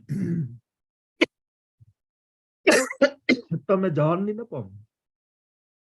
पिता का जन्म के जाने पूत। मैनू ते अपने जन्म का ही नहीं पता कि मेरा जन्म कदों होया, मेरा डेट ऑफ बर्थ की है, मैनू नहीं पता। हुण तुसीं कहोगे सानू सारिਆਂ ਨੂੰ पता है, पर सानू नहीं पता, सानू दस्या गया है कि तेरा डेट ऑफ बर्थ ये है। मैनू मेरे माँ बाप ने, भैणा भरावां ने दस्या ना कि तू 2 अगस्त ਨੂੰ ਜੰਮਿਆ ਸੀ। ਮੈਨੂੰ ਤੇ ਨਹੀਂ ਪਤਾ ਕਿ ਮੈਂ ਕਿਹੜੀ ਡੇਟ ਨੂੰ ਜੰਮਿਆ। ਤੇ ਜਿਹਨੂੰ ਆਪਣੇ ਜਨਮ ਦਾ ਹੀ ਨਹੀਂ ਪਤਾ, ਉਹਨੂੰ ਮਾਂ ਪਿਓ ਦੇ ਜਨਮ ਦਾ ਕੀ ਪਤਾ ਹੋਏਗਾ। ਤੋ ਖੈਰ, ਕਦੋਂ ਤੋਂ ਮਾਂ ਹੈ, ਕਦੋਂ ਤੋਂ ਪਿਓ ਹੈ, ਕਿਸ ਜਗ੍ਹਾ ਤੋਂ ਅਸੀਂ ਆਏ ਆ, ਤਾਂ ਹੁਣ ਇਹਦਾ ਉੱਤਰ ਦੇ ਰਹੇ ਨੇ ਅੱਗੇ ਕਿ ਅਸੀਂ ਕਦੋਂ ਕਿਵੇਂ ਆਏ ਆ। ਅਗਨ ਬਿੰਬ ਜਲ ਭੀਤਰ ਨਿਪਜੇ, ਕਾਹੇ ਕੰਮ ਉਪਾਏ। ਅਗਨ ਬਿੰਬ, ਬਿੰਬ ਦਾ ਮਤਲਬ ਮੰਡਲ, ਅਗਨ ਬਿੰਬ ਦਾ ਮਤਲਬ ਮਾਂ ਦੇ ਪੇਟ ਦੀ ਜੋ ਅੱਗ ਹੈ, ਜਠਰਾਗਨੀ, ਜਠਰ ਅਗਨ ਜਿਸ ਨੂੰ ਕਹਿੰਦੇ ਨੇ। ਹਰ ਇੱਕ ਦੇ ਪੇਟ ਵਿੱਚ ਅੱਗ ਹੈ ਨਾ। ਅੱਗ ਦਾ ਮਤਲਬ ਇਹ ਨਹੀਂ ਕਿ ਭਾਂਬੜ ਬਲਦੇ ਨੇ ਪਏ। ਅੱਗ ਦਾ ਮਤਲਬ ਨਿੱਘ। ਸਾਡੇ ਸਰੀਰ ਵਿੱਚ ਅਗਨ ਨਿੱਘ ਹੈ। ਜੇ ਉਹ ਨਿੱਘ ਨਾ ਹੋਵੇ ਤੇ ਸਾਡੇ ਅੰਦਰ ਕੋਈ ਖਾਣਾ ਆਦਿਕ ਪਚੇਗਾ ਨਹੀਂ, ਖੂਨ ਵਗੈਰਾ ਕੁਝ ਬਣੇਗਾ ਨਹੀਂ, ਬੰਦਾ ਮਰ ਜਾਏਗਾ। ਅਗਨ ਬਿੰਬ, ਮਾਂ ਦੀ ਜਠਰਾਗਨ। ਜਲ ਦਾ ਮਤਲਬ ਪਿਤਾ ਦਾ ਵੀਰਜ। ਨਿਪਜੇ ਦਾ ਮਤਲਬ ਨਿੰਮੇ, ਟਿਕਾਏ ਗਏ, ਟਿਕੇ। ਤਾਂ ਗੁਰੂ ਪਾਤਸ਼ਾਹ ਜੀ ਕਹਿੰਦੇ ਨੇ ਕਿ ਮਾਂ ਦੇ ਗਰਭ ਦੀ ਜੋ ਅਗਨ ਹੈ, ਉਹਦੇ ਅੰਦਰ ਪਿਤਾ ਦੇ ਵੀਰਜ ਦੇ ਨਾਲ ਮਾਂ ਦੇ ਪੇਟ ਦੀ ਅੱਗ ਵਿੱਚ ਅਸੀਂ ਟਿਕੇ। ਮਾਂ ਦੇ ਅੰਡੇ ਵਿੱਚ ਸਪਰਮ ਗਿਆ, ਅਸੀਂ ਟਿਕੇ। ਹੁਣ ਸਵਾਲ ਪੈਦਾ ਹੁੰਦਾ ਹੈ ਕਿ ਅਸੀਂ ਜੰਮੇ ਤਾਂ ਕਾਹੇ ਕੰਮ ਉਪਾਏ। ਸਾਨੂੰ ਸੋਚਣਾ ਚਾਹੀਦਾ ਵੀ ਅਸੀਂ ਪੈਦਾ ਕਾਹਦੇ ਵਾਸਤੇ ਹੋਏ ਹਾਂ, ਕਾਹਦੇ ਵਾਸਤੇ ਪੈਦਾ ਹੋਏ ਹਾਂ, ਸਾਡੇ ਜੀਵਨ ਦਾ ਮਨੋਰਥ ਕੀ ਹੈ। ਸਾਨੂੰ ਹੁਣ ਮਨੋਰਥ ਸਮਝਣ ਦੀ ਲੋੜ ਹੈ ਕਿ ਅਸੀਂ ਮਾਂ ਦੇ ਗਰਭ ਦੇ ਅੰਦਰ ਪਿਤਾ ਦੇ ਵੀਰਜ ਤੋਂ ਅੰਦਰ ਟਿਕੇ, ਅਸੀਂ ਜਨਮੇ। ਤਾਂ ਹੁਣ ਸਵਾਲ ਸਾਡਾ ਇਹ ਹੈ, ਸਾਡੇ ਵਾਸਤੇ ਇਹ ਸੋਚਣ ਦੀ ਲੋੜ ਹੈ ਵੀ ਕਾਹੇ ਕੰਮ ਉਪਾਏ, ਵੀ ਕਿਸ ਕੰਮ ਵਾਸਤੇ, ਸਾਡੇ ਜੀਵਨ ਦਾ ਮਨੋਰਥ ਕੀ ਹੈ, ਸਾਨੂੰ ਜੀਵਨ ਵਿੱਚ ਕੀ ਕਰਨਾ ਚਾਹੀਦਾ ਹੈ, ਸਾਨੂੰ ਇਸ ਸੰਸਾਰ ਦੇ ਵਿੱਚ ਕਿਵੇਂ ਵਿਚਰਨਾ ਚਾਹੀਦਾ ਹੈ, ਜਿਸ ਕਰਕੇ ਅਸੀਂ ਸੁਖੀ ਔਰ ਸ਼ਾਂਤ ਰਹੀਏ, ਜਿਸ ਕਰਕੇ ਇਹ ਸੰਸਾਰ ਵੀ ਸਵਰਗ ਬਣਿਆ ਰਹੇ। ਮੇਰੇ ਸਾਹਿਬਾ ਕੌਣ ਜਾਣੇ ਗੁਣ ਤੇਰੇ। ਇਹ ਮੇਰੇ ਮਾਲਕ, ਤੇਰੇ ਅੰਦਰ ਅਨੰਤ ਗੁਣ ਨੇ, ਤੇਰੇ ਗੁਣਾਂ ਨੂੰ ਕੌਣ ਜਾਣ ਸਕਦਾ ਹੈ, ਤੇਰੇ ਗੁਣਾਂ ਦਾ ਅੰਤ ਕੌਣ ਪਾ ਸਕਦਾ ਹੈ, ਤੇਰੇ ਗੁਣਾਂ ਦਾ ਕੋਈ ਅੰਤ ਨਹੀਂ ਪਾ ਸਕਦਾ। ਅਸੀਂ ਕੀ ਜਾਣ ਸਕਦੇ ਹਾਂ ਵੀ ਕਦੋਂ ਤੋਂ ਕਿਵੇਂ ਕਿਵੇਂ ਇਹ ਸ੍ਰਿਸ਼ਟੀ ਬਣੀ ਹੈ, ਤੇਰੇ ਵਿੱਚ ਕਿੰਨੇ ਗੁਣ ਨੇ, ਕਿੰਨਾ ਕਿ ਸੰਸਾਰ ਹੈ, ਕਿੰਨਾ ਇਹਦਾ ਕੋਈ ਹੱਦ ਬੰਨਾ ਨਹੀਂ ਜਾਣ ਸਕਦਾ। ਤੇਰੇ ਅੰਦਰ ਅਨੰਤ ਗੁਣ ਨੇ ਤੇ ਨਾਲ ਕਹਿ ਨਾ ਜਾਣੀ ਔਗਣ ਮੇਰੇ ਰਹਾਓ। ਕਹਿ ਨਾ ਜਾਣੀ ਦਾ ਮਤਲਬ ਕਹਿ ਨਹੀਂ ਜਾਂਦੇ, ਗਿਣੇ ਨਹੀਂ ਜਾਂਦੇ। ਮੇਰੇ ਅੰਦਰ ਇੰਨੇ ਔਗਣ ਨੇ ਕਿ ਉਹ ਗਿਣੇ ਨਹੀਂ ਜਾਂਦੇ। ਜਿਵੇਂ ਅਸੀਂ ਪੜ੍ਹਦੇ ਹਾਂ ਨਾ ਪਾਵਨ ਬਾਣੀ ਵਿੱਚ, ਜੀਤਾ ਸਮੁੰਦ ਸਾਗਰ ਨੀਰ ਭਰਿਆ, ਤੇਤੇ ਔਗਣ ਹਮਾਰੇ। ਯਾਨੀ ਮੇਰੇ ਅੰਦਰ ਅਣਗਿਣਤ ਔਗਣ ਨੇ, ਤੇਰੇ ਅੰਦਰ ਅਨੰਤ ਗੁਣ ਨੇ, ਤੂੰ ਗੁਣਾਂ ਦਾ ਮੁਜੱਸਮਾ ਹੈ ਤੇ ਮੈਂ ਆਪਣੇ ਅੰਦਰ ਔਗਣ ਭਰੀ ਫਿਰਦਾ ਕਿਉਂਕਿ ਮੈਂ ਤੇਰੇ ਨਾਲੋਂ ਟੁੱਟ ਗਿਆ। ਕੇਤੇ ਰੁੱਖ ਬਿਰਖ ਹਮ ਚੀਨੇ, ਕੇਤੇ ਪਸ਼ੂ ਉਪਾਏ। ਇਸ ਸੰਸਾਰ ਦੇ ਅੰਦਰ ਆਣ ਕੇ ਮੈਂ ਔਗਣਾਂ ਦੇ ਨਾਲ ਭਰਿਆ ਹੋਇਆ। ਚੀਨੇ ਦਾ ਮਤਲਬ ਵੇਖੇ। ਮੈਂ ਇਸ ਸੰਸਾਰ ਦੇ ਅੰਦਰ ਕਿੰਨੇ ਹੀ ਰੁੱਖ ਔਰ ਵਰਕਸ਼ ਵੇਖੇ ਨੇ। ਯਾਨੀ ਇਸ ਸੰਸਾਰ ਦੇ ਅੰਦਰ ਅਸੀਂ ਅਨੇਕਾਂ ਰੁੱਖਾਂ ਬਿਰਖਾਂ ਦੀਆਂ ਕਿਸਮਾਂ ਵੇਖਦੇ ਹਾਂ। ਕੇਤੇ ਪਸ਼ੂ ਉਪਾਏ, ਤੇ हे ਪ੍ਰਭੂ ਤੂੰ ਕਿੰਨੇ ਹੀ ਪਸ਼ੂ ਪੈਦਾ ਕੀਤੇ ਨੇ, ਜਾਨਵਰ ਨੇ, ਚੌਪਾਏ ਨੇ, ਕਿੰਨੇ ਹੀ ਪੈਦਾ ਕੀਤੇ ਹੋਏ ਮੈਂ ਵੇਖਣਾ ਕਿ ਇਸ ਦੁਨੀਆ ਵਿੱਚ ਕਿਤਨੇ ਪਸ਼ੂ ਯਾਨੀ ਚੌਪਾਏ ਜਾਨਵਰ ਤੂੰ ਪੈਦਾ ਕੀਤੇ ਨੇ। ਕੇਤੇ ਨਾਗ ਕੁਲੀ ਮਹਿ ਆਏ। ਨਾਗ ਕੁਲੀ ਦਾ ਮਤਲਬ ਸੱਪ ਦੀ ਜਿਹੜੀਆਂ ਕੁੱਲਾਂ ਨੇ। ਕਿੰਨੇ ਹੀ ਸੱਪ ਇਸ ਦੁਨੀਆ ਦੇ ਵਿੱਚ ਪੈਦਾ ਹੋਏ ਨੇ। ਸੱਪਾਂ ਦੀਆਂ ਕਿੰਨੀਆਂ ਸਾਰੀਆਂ ਕਿਸਮਾਂ ਨੇ, ਕਿੰਨੇ ਸੱਪ ਨੇ, ਮਤਲਬ ਰੇਂਗ ਕੇ ਤੁਰਨ ਵਾਲੇ ਜੋ ਜੀਵ ਜੰਤ ਨੇ। ਕੇਤੇ ਪੰਖ ਉਡਾਏ। ਤੇ हे ਮਾਲਕ ਕਿਤਨੇ ਹੀ ਤੂੰ ਪੰਛੀ ਉਡਾਏ ਹੋਏ ਨੇ, ਕਿੰਨੇ ਕੈਸ ਦੁਨੀਆ ਦੇ ਵਿੱਚ ਪੰਛੀ ਨੇ, ਪੰਛੀਆਂ ਦੀਆਂ ਕਿੰਨੀਆਂ ਕਿਸਮਾਂ ਨੇ। ਇਸ ਦੁਨੀਆ ਦੇ ਉੱਤੇ ਅਨੇਕਾਂ ਰੁੱਖ ਦਰਖਤ ਨੇ, ਅਨੇਕਾਂ ਜਾਨਵਰ ਨੇ, ਅਨੇਕਾਂ ਹੀ ਸੱਪ ਆਦਿ ਰੇਂਗ ਕੇ ਤੁਰਨ ਵਾਲੇ ਜਾਨਵਰ ਨੇ, ਔਰ ਅਨੇਕਾਂ ਹੀ ਪੰਛੀ ਨੇ। ਤੇ ਇਸ ਸੰਸਾਰ ਦੇ ਅੰਦਰ ਜਿੱਥੇ ਅਨੇਕਾਂ ਰੁੱਖ ਦਰਖਤ ਨੇ, ਜਿੱਥੇ ਅਨੇਕਾਂ ਪਸ਼ੂ ਨੇ, ਜਿੱਥੇ ਅਨੇਕਾਂ ਸਰਪ ਆਦਿਕ ਨੇ, ਜਿੱਥੇ ਅਨੇਕਾਂ ਪੰਛੀ ਨੇ, ਉਸ ਸੰਸਾਰ ਵਿੱਚ ਮੈਂ ਵੀ ਹਾਂ, ਬੰਦਾ ਵੀ ਹੈ। ਤੇ ਬੰਦਾ ਕਰਦਾ ਕੀ ਹੈ? ਹੱਟ ਪੱਟਣ ਬਿਜ ਮੰਦਰ ਭੰਨੈ, ਕਰ ਚੋਰੀ ਘਰ ਆਵੇ। ਪੱਟਣ ਦਾ ਮਤਲਬ ਸ਼ਹਿਰ, ਤੇ ਬਿਜ ਦਾ ਮਤਲਬ ਹੈ ਪੱਕੇ। ਬਿਜ ਦਾ ਮਤਲਬ ਪੱਕੇ, ਮੰਦਰ ਦਾ ਮਤਲਬ ਘਰ। ਮਨੁੱਖ ਸ਼ਹਿਰਾਂ ਦੀਆਂ ਹੱਟੀਆਂ ਭੰਨਦਾ ਹੈ, ਪੱਕੇ ਘਰ ਭੰਨਦਾ ਹੈ, ਸੰਨ ਲਾਉਂਦਾ ਹੈ। ਕਰ ਚੋਰੀ ਘਰ ਆਵੇ, ਤੇ ਚੋਰੀ ਲੈ ਕੇ ਆਪਣੇ ਘਰ ਆਉਂਦਾ ਹੈ, ਯਾਨੀ ਚੋਰੀ ਕਰਦਾ ਹੈ। ਲੋਕਾਂ ਦੇ ਘਰਾਂ ਚੋਂ, ਸ਼ਹਿਰਾਂ ਚੋਂ, ਦੁਕਾਨਾਂ ਚੋਂ ਚੋਰੀ ਕਰਦਾ ਹੈ, ਘਰ ਭੰਨਦਾ ਹੈ, ਸੰਨ ਲਾਉਂਦਾ ਹੈ, ਬੇਗਾਨਾ ਮਾਲ ਲੁੱਟਦਾ ਹੈ, ਤੇ ਆਪਣੇ ਘਰ ਆਉਂਦਾ ਹੈ। ਤੇ ਕਰਦਾ ਕੀ? ਅੱਗੋਂ ਦੇਖੈ ਪਿੱਛੋਂ ਦੇਖੈ। ਚੋਰੀ ਦਾ ਮਾਲ ਲਿਆਉਂਦਾ ਹੈ, ਅੱਗੇ ਪਿੱਛੇ ਤੱਕਦਾ ਹੈ ਕਿ ਕੋਈ ਆਦਮੀ ਮੈਨੂੰ ਵੇਖ ਨਾ ਲੈ। ਅੱਗੇ ਵੀ ਦੇਖ ਰਿਹਾ ਕਿ ਮੇਰੇ ਅੱਗੇ ਤੇ ਨਹੀਂ ਕੋਈ ਆ ਰਿਹਾ ਜਿਹੜਾ ਮੇਰੇ ਚੋਰੀ ਦੇ ਸਮਾਨ ਨੂੰ ਵੇਖ ਲਵੇ। ਪਿੱਛੋਂ ਦੇਖੇ, ਪਿੱਛੋਂ ਪਰਤ ਪਰਤ ਕੇ ਵੇਖਦਾ ਕਿ ਮੇਰਾ ਕੋਈ ਪਿੱਛਾ ਤਾਂ ਨਹੀਂ ਕਰਦਾ, ਮੈਨੂੰ ਕੋਈ ਇਧਰੋਂ ਉਧਰੋਂ ਵੇਖਿਆ ਤਾਂ ਨਹੀਂ, ਚੁਫੇਰੇ ਵੇਖਦਾ ਤੇ ਸਮਝਦਾ ਹੈ ਮੈਨੂੰ ਕਿਸੇ ਨੇ ਨਹੀਂ ਵੇਖਿਆ। ਪਰ ਗੁਰੂ ਜੀ ਕਹਿੰਦੇ ਨੇ, ਤੁਝ ਤੇ ਕਹਾ ਛਪਾਵੇ, ਤੇਰੇ ਤੋਂ ਕੋਈ ਕਿਵੇਂ ਛੁਪਾ ਸਕਦਾ? ਤੇਰੇ ਤੋਂ ਕੀ ਛੁਪਾਏ? ਹੁਣ ਚੋਰੀ ਕਰਕੇ ਮੈਂ ਆਇਆ, ਮੈਨੂੰ ਘਰ ਦੇ ਮਾਲਕ ਨੇ ਵੀ ਨਹੀਂ ਵੇਖਿਆ, ਮੈਨੂੰ ਕਿਸੇ ਗਲੀ ਗੁਆਂਢ ਮੁਹੱਲੇ ਵਿੱਚ ਵੀ ਨਹੀਂ ਵੇਖਿਆ, ਕਿਸੇ ਨੂੰ ਕੋਈ ਪਤਾ ਨਹੀਂ ਲੱਗਾ ਵੀ ਚੋਰੀ ਕਿਹਨੇ ਕੀਤੀ ਹੈ। ਪਰ ਮੈਨੂੰ ਤੇ ਪਤਾ ਹੈ ਮੈਂ ਕੀਤੀ ਹੈ, ਮੈਂ ਆਪਣੇ ਆਪ ਤੋਂ ਕਿਵੇਂ ਛੁਪਾਵਾਂ? ਮੇਰੇ ਅੰਦਰ ਤੇ ਰੱਬ ਬੈਠਾ ਹੈ, ਮੇਰਾ ਆਪਣਾ ਆਪਾ ਹੀ ਤੇ ਰੱਬ ਹੈ। ਮਨ ਤੂੰ ਜੋਤ ਸਰੂਪ ਹੈ, ਘਟ ਘਟ ਮੈਂ ਹਰ ਜੂ ਬਸੇ। ਮੈਂ ਆਪਣੇ ਆਪ ਤੋਂ ਕਿਵੇਂ ਛੁਪਾਵਾਂ? ਕਿਵੇਂ ਛੁਪਾ ਸਕਣਾ? ਮੈਂ ਤੇਰੇ ਤੋਂ ਕਿਵੇਂ ਛੁਪਾ ਸਕਦਾ? ਔਰ ਜੋ ਤੇਰਾ ਹੁਕਮ ਸੰਸਾਰ ਵਿੱਚ ਵਰਤ ਰਿਹਾ ਹੈ, ਕੁਦਰਤੀ ਨਿਯਮ ਨੇ, ਉਹਨਾਂ ਤੋਂ ਕਿਵੇਂ ਛੁਪਾ ਸਕਦਾ ਹੈ?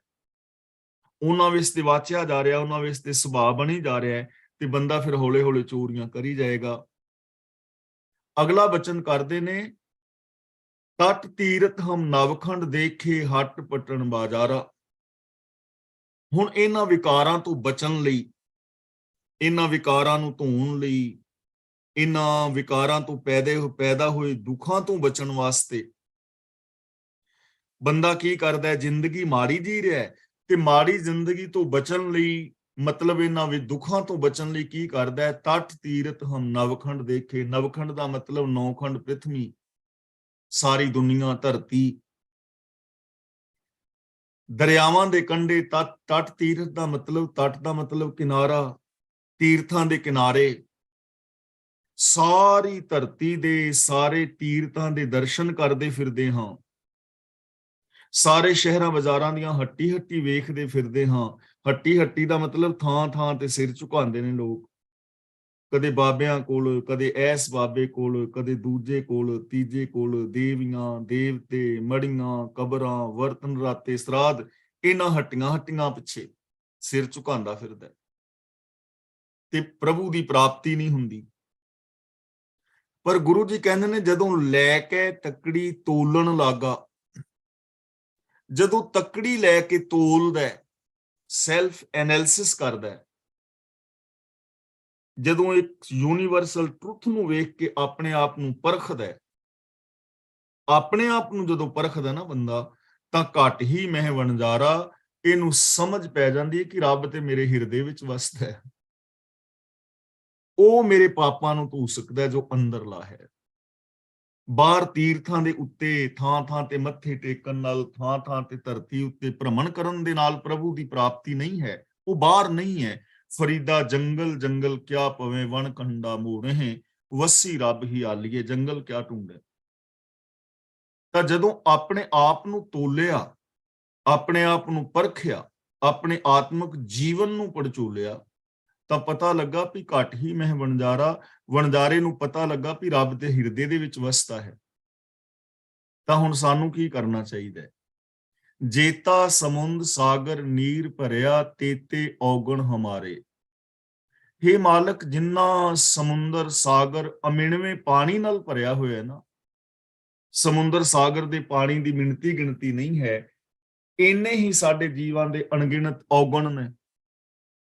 ਮੇਰੇ ਸੁਭਾਅ ਵਿੱਚ ਬਹੁਤ ਸਾਰੀਆਂ ਕਮੀਆਂ ਨੇ, ਮੇਰੇ ਬੋਲ ਹਰ ਪਲ ਕੌੜੇ ਨੇ, ਮੇਰਾ ਬਿਹੇਵੀਅਰ ਚੰਗਾ ਨਹੀਂ ਹੈ, ਮੈਂ ਔਗਣਾਂ ਦੇ ਨਾਲ ਭਰਿਆ ਹੋਇਆ ਹਾਂ।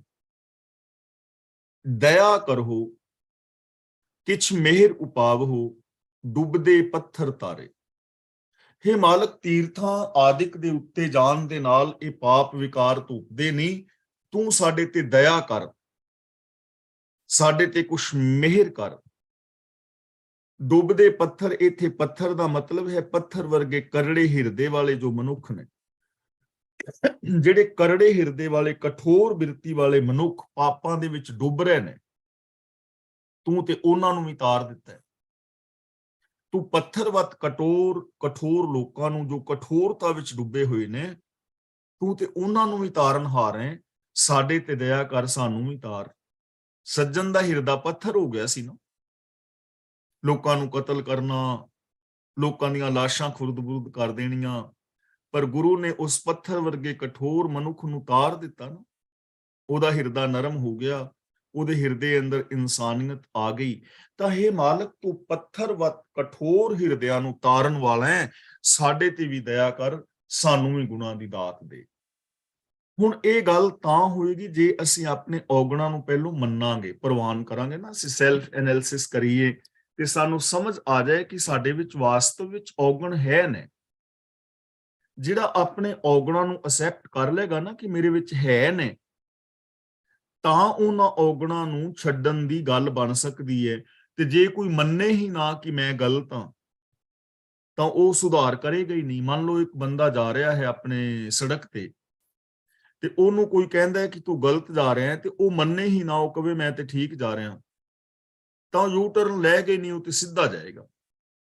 ਜੇ ਉਹਨੂੰ ਸਮਝ ਆ ਜਾਏ ਕਿ ਮੇਰੀ ਡਾਇਰੈਕਸ਼ਨ ਗਲਤ ਹੈ, ਯੂ ਟਰਨ ਤੇ ਤਾਂ ਹੀ ਲੈਗਾ ਨਾ।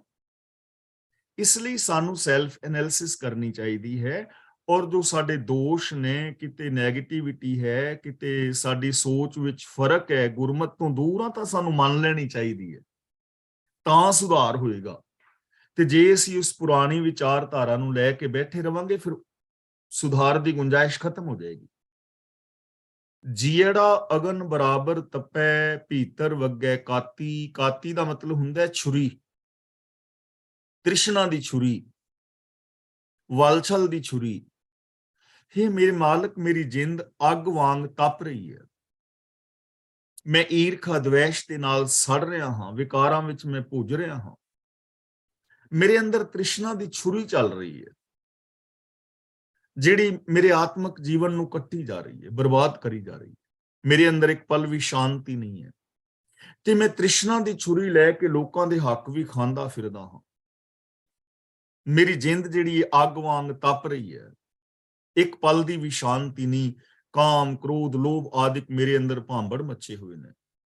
ਹੰਸ, ਹੇਤ, ਲੋਭ, ਕੋਪ, ਚਾਰੇ ਨਦੀਆਂ ਅੱਗ, ਇਹ ਅੱਗ ਦੀਆਂ ਨਦੀਆਂ ਮੇਰੇ ਅੰਦਰ ਵਹਿ ਰਹੀਆਂ ਨੇ, ਤ੍ਰਿਸ਼ਨਾ ਦੀ ਛੁਰੀ ਚੱਲ ਰਹੀ ਹੈ।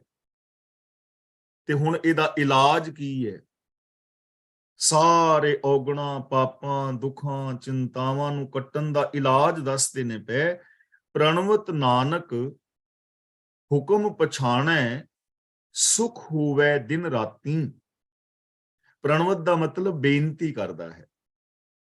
ਗੁਰੂ ਅਰਜਨ ਪਾਤਸ਼ਾਹ ਜੀ ਕਹਿੰਦੇ ਨੇ ਕਿ ਜੋ ਮਨੁੱਖ ਪ੍ਰਭੂ ਦੀ ਰਜ਼ਾ ਨੂੰ ਸਮਝ ਲੈਂਦਾ ਹੈ, ਹੁਕਮ ਪਛਾਣੈ, ਰਜ਼ਾ ਨੂੰ ਸਮਝ ਲੈਂਦਾ ਹੈ, ਮਤਲਬ ਰਜ਼ਾ ਪਾਣੇ ਦੇ ਨਾਲ ਜੋ ਸਾਂਝ ਪਾ ਲੈਂਦਾ ਹੈ, ਜੋ ਰੱਬੀ ਰਜ਼ਾ ਮੁਤਾਬਕ ਜ਼ਿੰਦਗੀ ਜੀਂਦਾ ਹੈ, ਜੋ ਕੁਦਰਤ ਦੇ ਬਜਵੇਂ ਨੇਮਾਂ ਨੂੰ ਸਮਝਦਾ ਹੈ, ਉਹਨਾਂ ਮੁਤਾਬਕ ਜ਼ਿੰਦਗੀ ਜੀਂਦਾ ਹੈ, ਸੁਖ ਹੋਵੇ ਦਿਨ ਰਾਤੀ।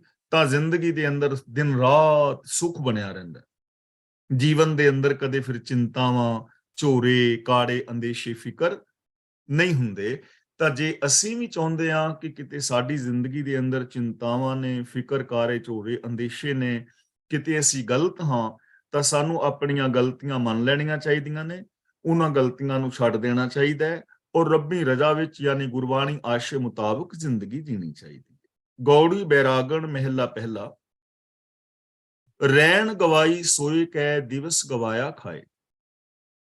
ਸੋਏ ਕੇ ਦਾ ਮਤਲਬ ਸੌਂ ਕੇ, ਖਾਏ ਦਾ ਮਤਲਬ ਖਾ ਕੇ।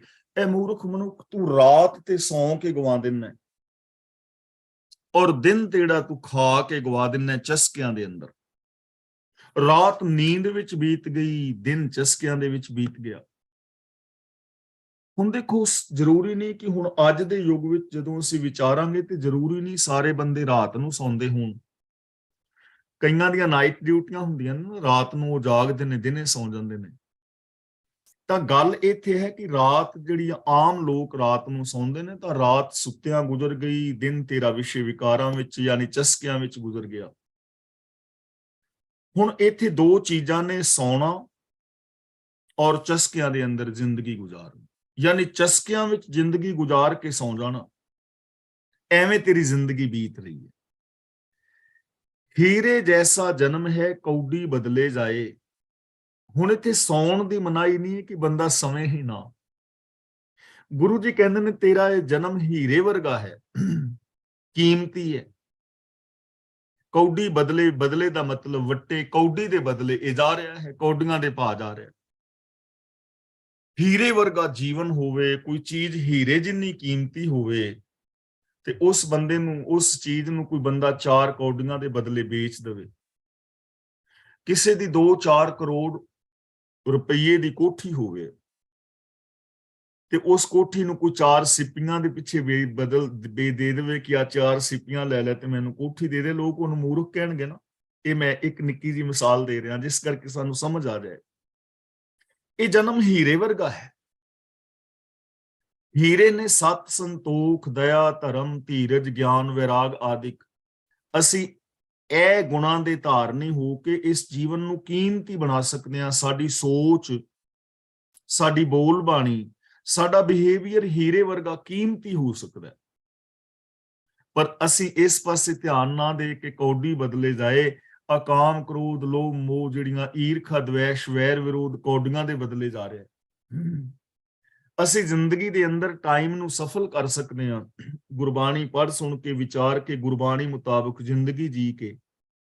ਪਰ ਆ ਕੌਡੀਆਂ ਦੇ ਬਦਲੇ ਸਾਡਾ ਜਨਮ ਜਾ ਰਿਹਾ ਨਾ। ਤੀਰਥਾਂ ਤੇ ਨਾ ਆਏ, ਵਰਤ ਰੱਖ ਲੈ, ਸਰਾਧ ਕਰ ਲੈ, ਵਿਖਾਵੇ ਦੇ ਪਾਠ ਪੂਜਾ ਕਰ ਲੈ, ਵਿਖਾਵੇ ਦੀਆਂ ਸਮਾਧੀਆਂ ਲਾ ਲਈਆਂ, ਕੌਡੀਆਂ ਨੇ, ਇਹਨਾਂ ਦੀ ਕੀਮਤ ਕੋਈ ਨਹੀਂ। ਵਿਕਾਰ ਕੌਡੀਆਂ ਨੇ, ਇਹਨਾਂ ਦੇ ਭਾਸ ਤੇਰਾ ਜੀਵਨ ਜਾ ਰਿਹਾ। ਨਾਮ ਨਾ ਜਾਣਿਆ ਰਾਮ ਕਾ।